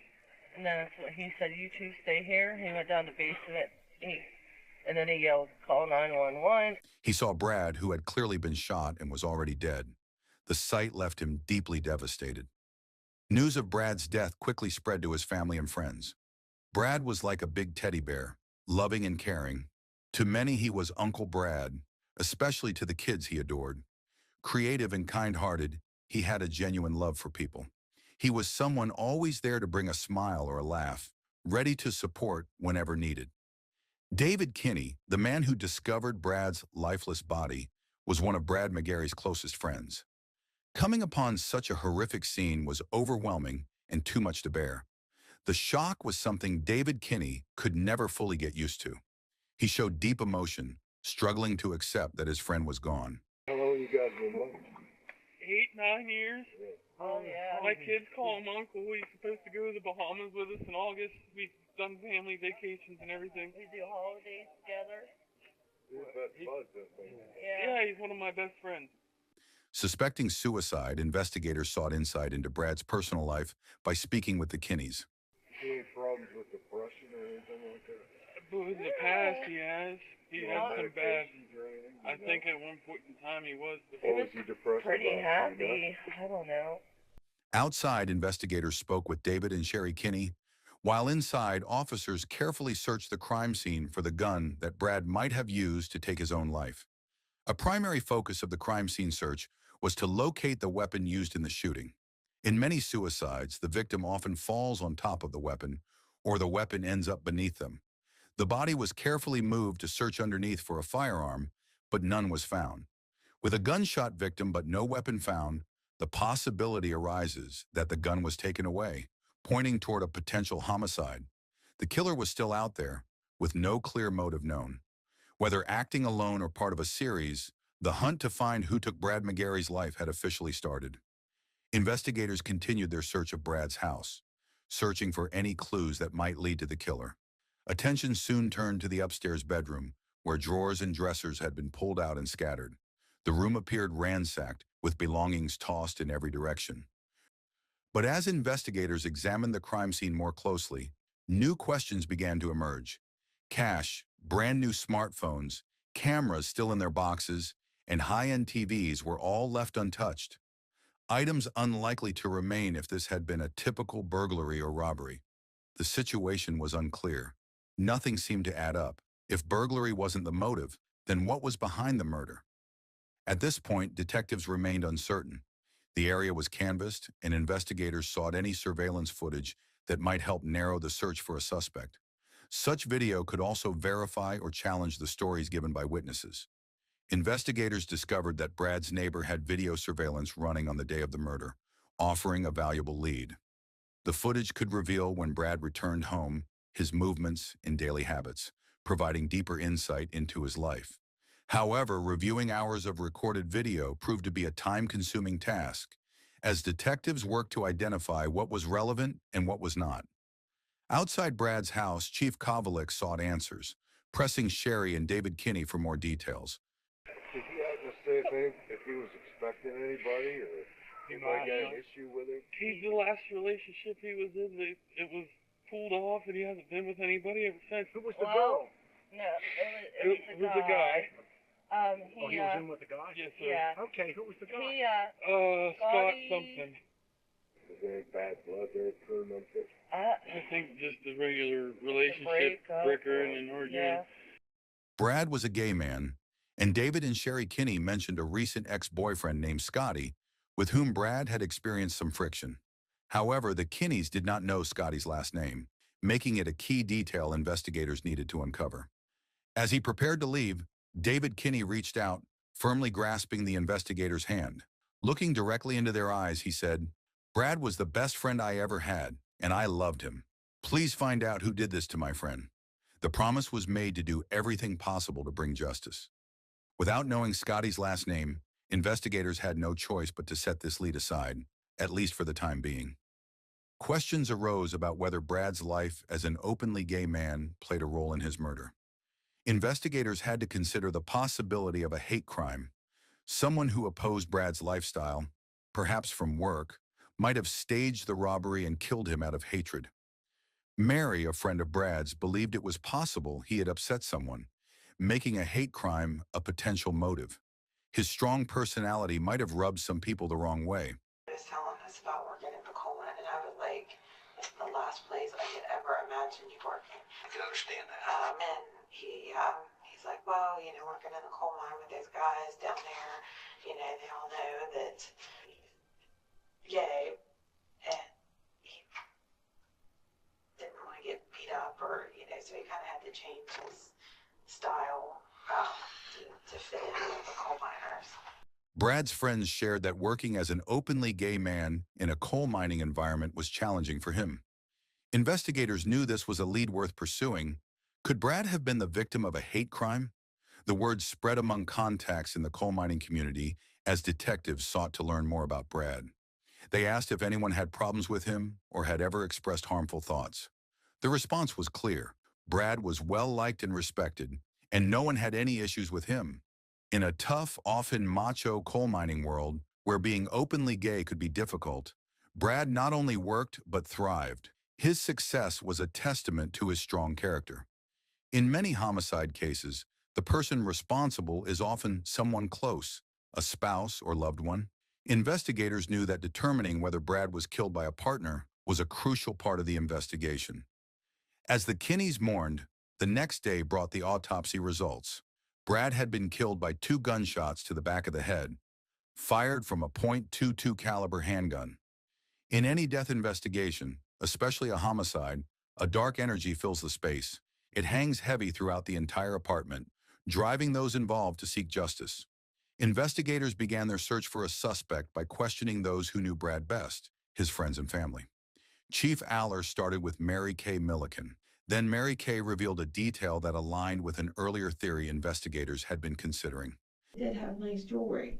He had at least 2 pretty flashy looking rings. He had at least 3 nice necklaces. He liked to show it off, and he could be kind of showy at times. I just wondered if somebody tried to rob him or hurt him for what he had.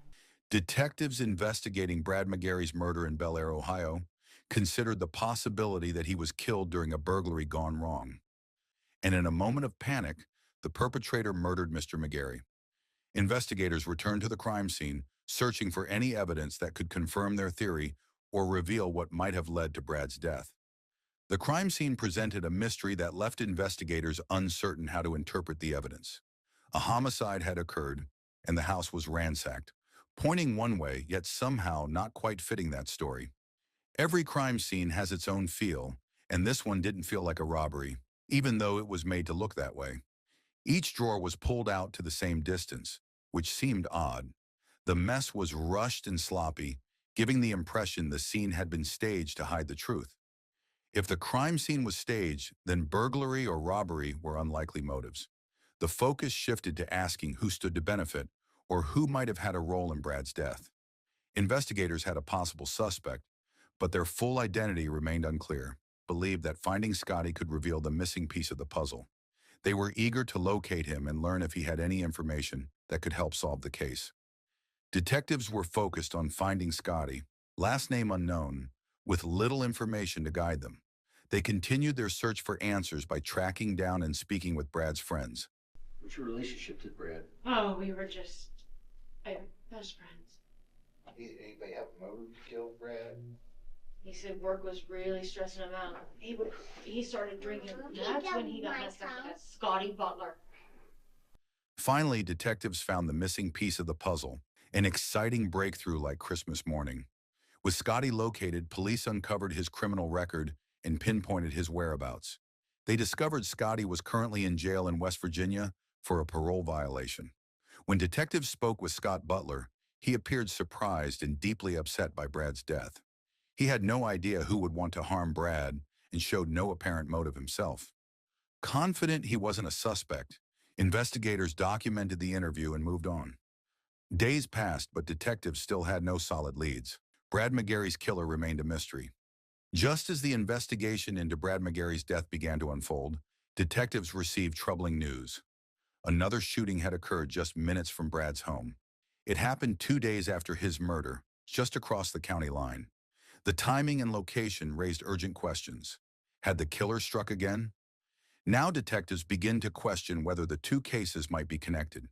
At the scene, officers find 41-year-old Ahmed Hinton clinging to life. As dash cams capture the chaos, first responders fight to save him.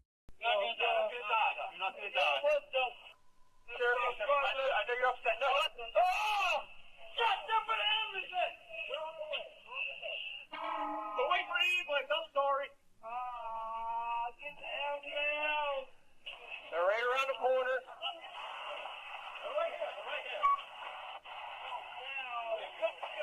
He said he was shot multiple times in the stomach and the leg.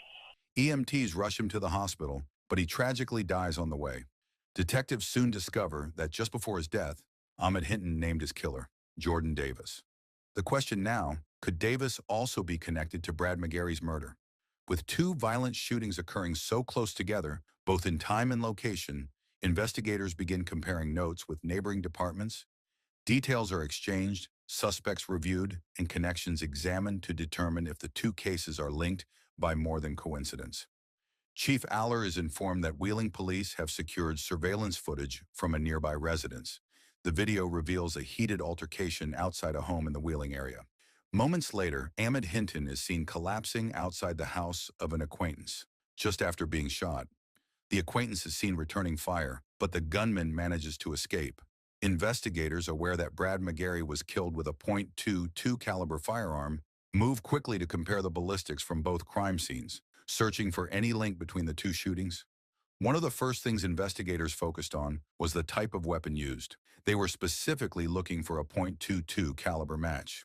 However, it was quickly determined that the firearm involved in the second shooting was not a .22, and the individuals connected to that case had no ties to Brad McGary's murder.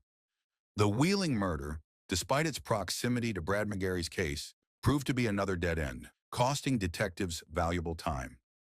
Undeterred, investigators continued their work by questioning another close friend of Brad's, hoping to learn more about his circle, relationships, and any possible conflicts that might reveal a motive. How about you just start how you got to know the victim? Brad and I met in, we met in a group of people at a bar in Wheeling. Met up there, became friends. Officer Martin tells me he has some knowledge about Yeah, I've known Brad for going on 12, 13 years.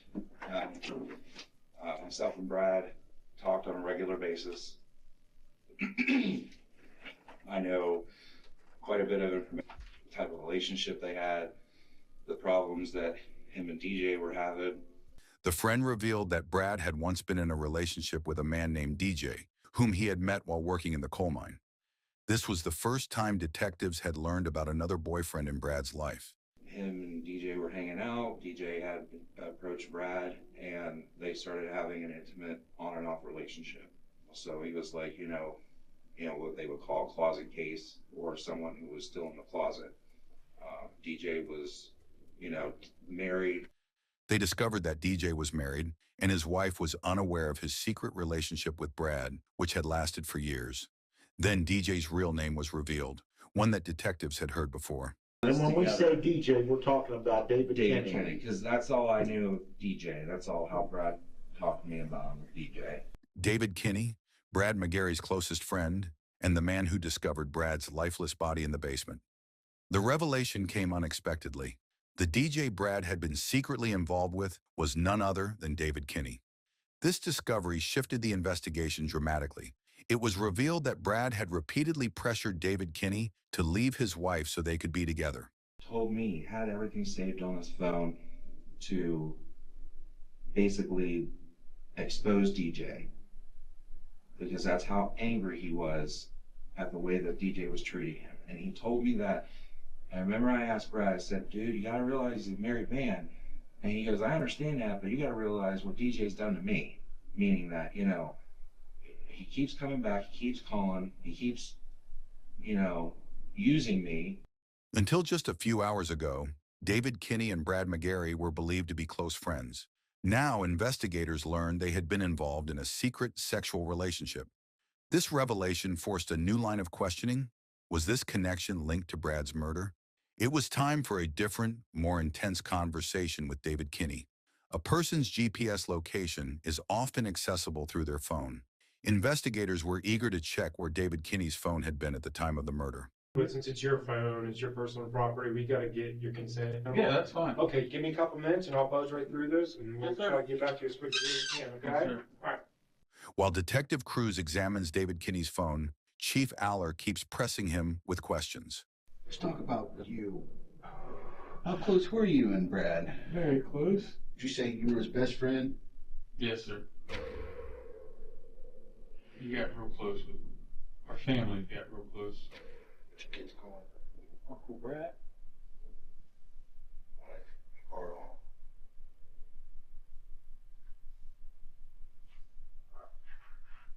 What's the matter?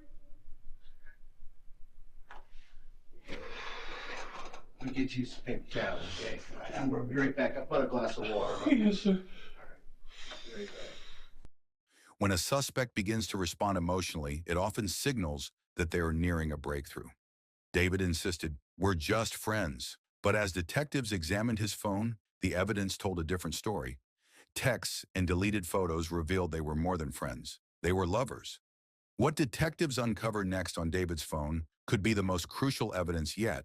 It's a discovery that has the potential to completely shift the direction of the investigation.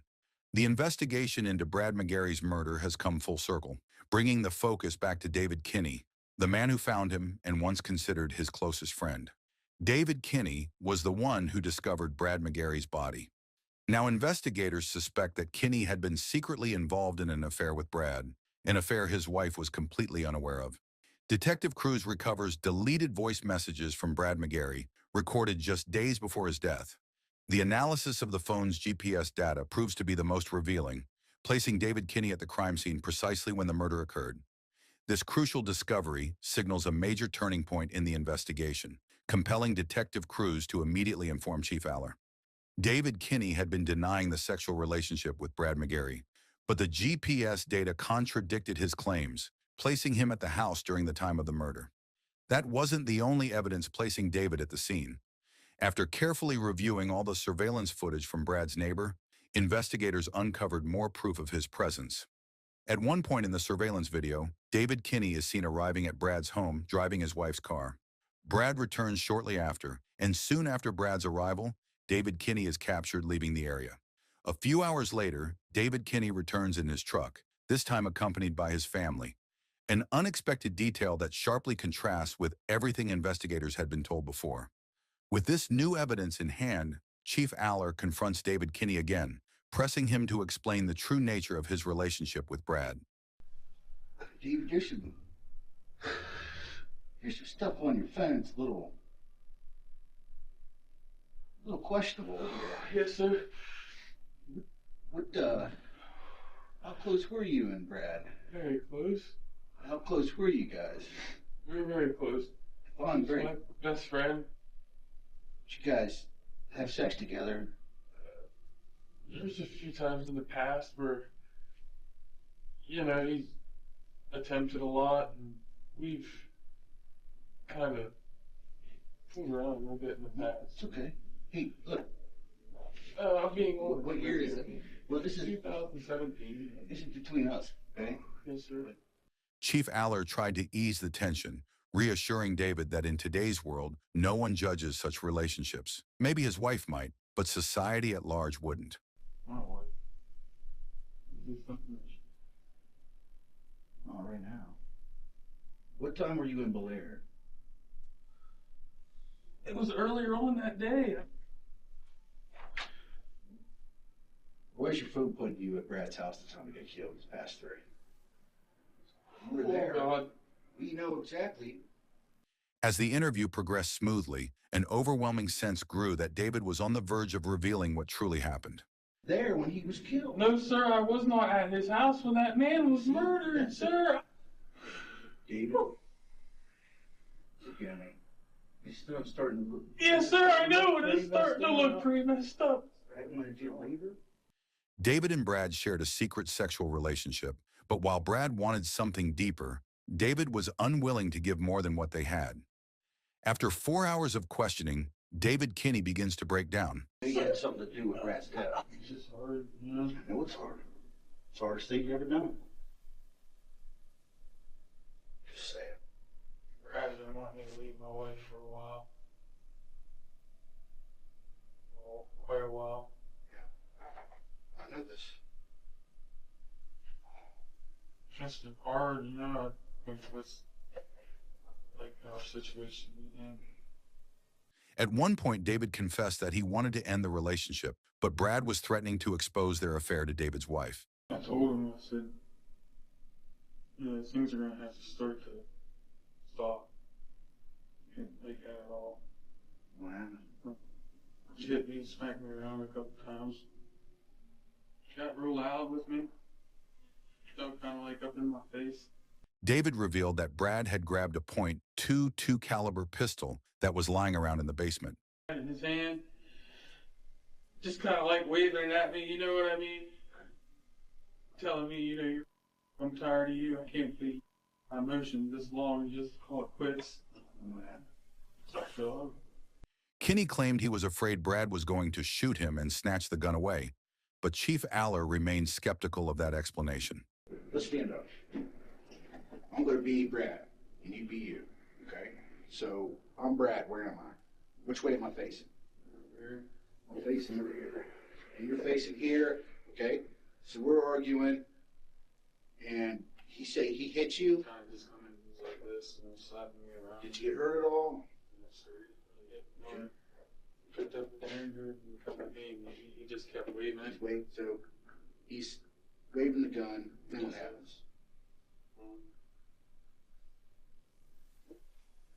Do I fall down? No, sir. I stumble? Just kind of stumbled. Okay. Then what? He come at Come at you? Show me where. Show me where you shot me. Show me where.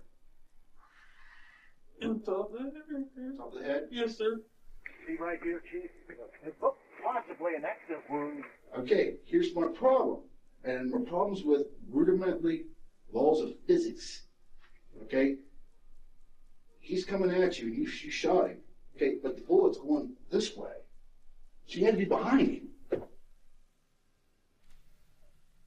The evidence might suggest self-defense at first glance, but investigators believe otherwise. It appears that David Kinney, with prior calculation and intent, shot Brad McGary twice in the back of the head and then staged the crime scene. Fearful of what Brad could do to ruin his life, Kinney took drastic and deadly measures. After taking David's written statement, Chief Aller allowed him to speak with his wife. I need to know that you have my back, and that everything I'm going to do is the truth from here, okay? I love you and the kids. I want you to be there for me, okay? Brad had another gun at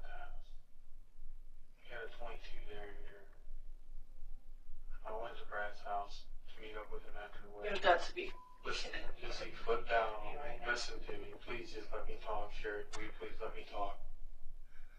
He flipped out on me.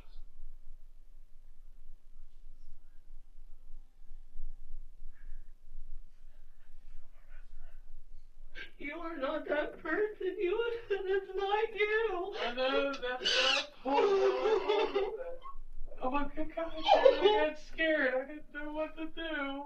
The thought that a father could kill a man he claimed to love, then bring his own child along to help search for the man the child called uncle is shocking. It raises a haunting question. Who could do something like that? David Kinney was arrested and, following an 8-day trial, found guilty of murdering Brad McGary. David Kinney was found guilty of aggravated murder and sentenced to life in prison without the possibility of parole. The irony is striking. David killed someone who loved him deeply, driven by fear that his hidden life and secret persona would be exposed. In trying to protect himself, he destroyed the very person who cared for him. Now the secret is out, but Brad is gone forever. His voice is deeply missed. An emptiness remains that nothing can ever fill. The world and many lives feel darker now, without Brad to light the way. He had so much more life to live and love to share with those around him. David Kinney stole more than a life when he took Brad McGary. He took away a future filled with kindness, loyalty, and determination. If you found this case compelling, don't forget to like, comment, and share your thoughts below. Your support helps bring more awareness to these stories. Subscribe for more true crime content and stay tuned for the next case. Thanks for watching.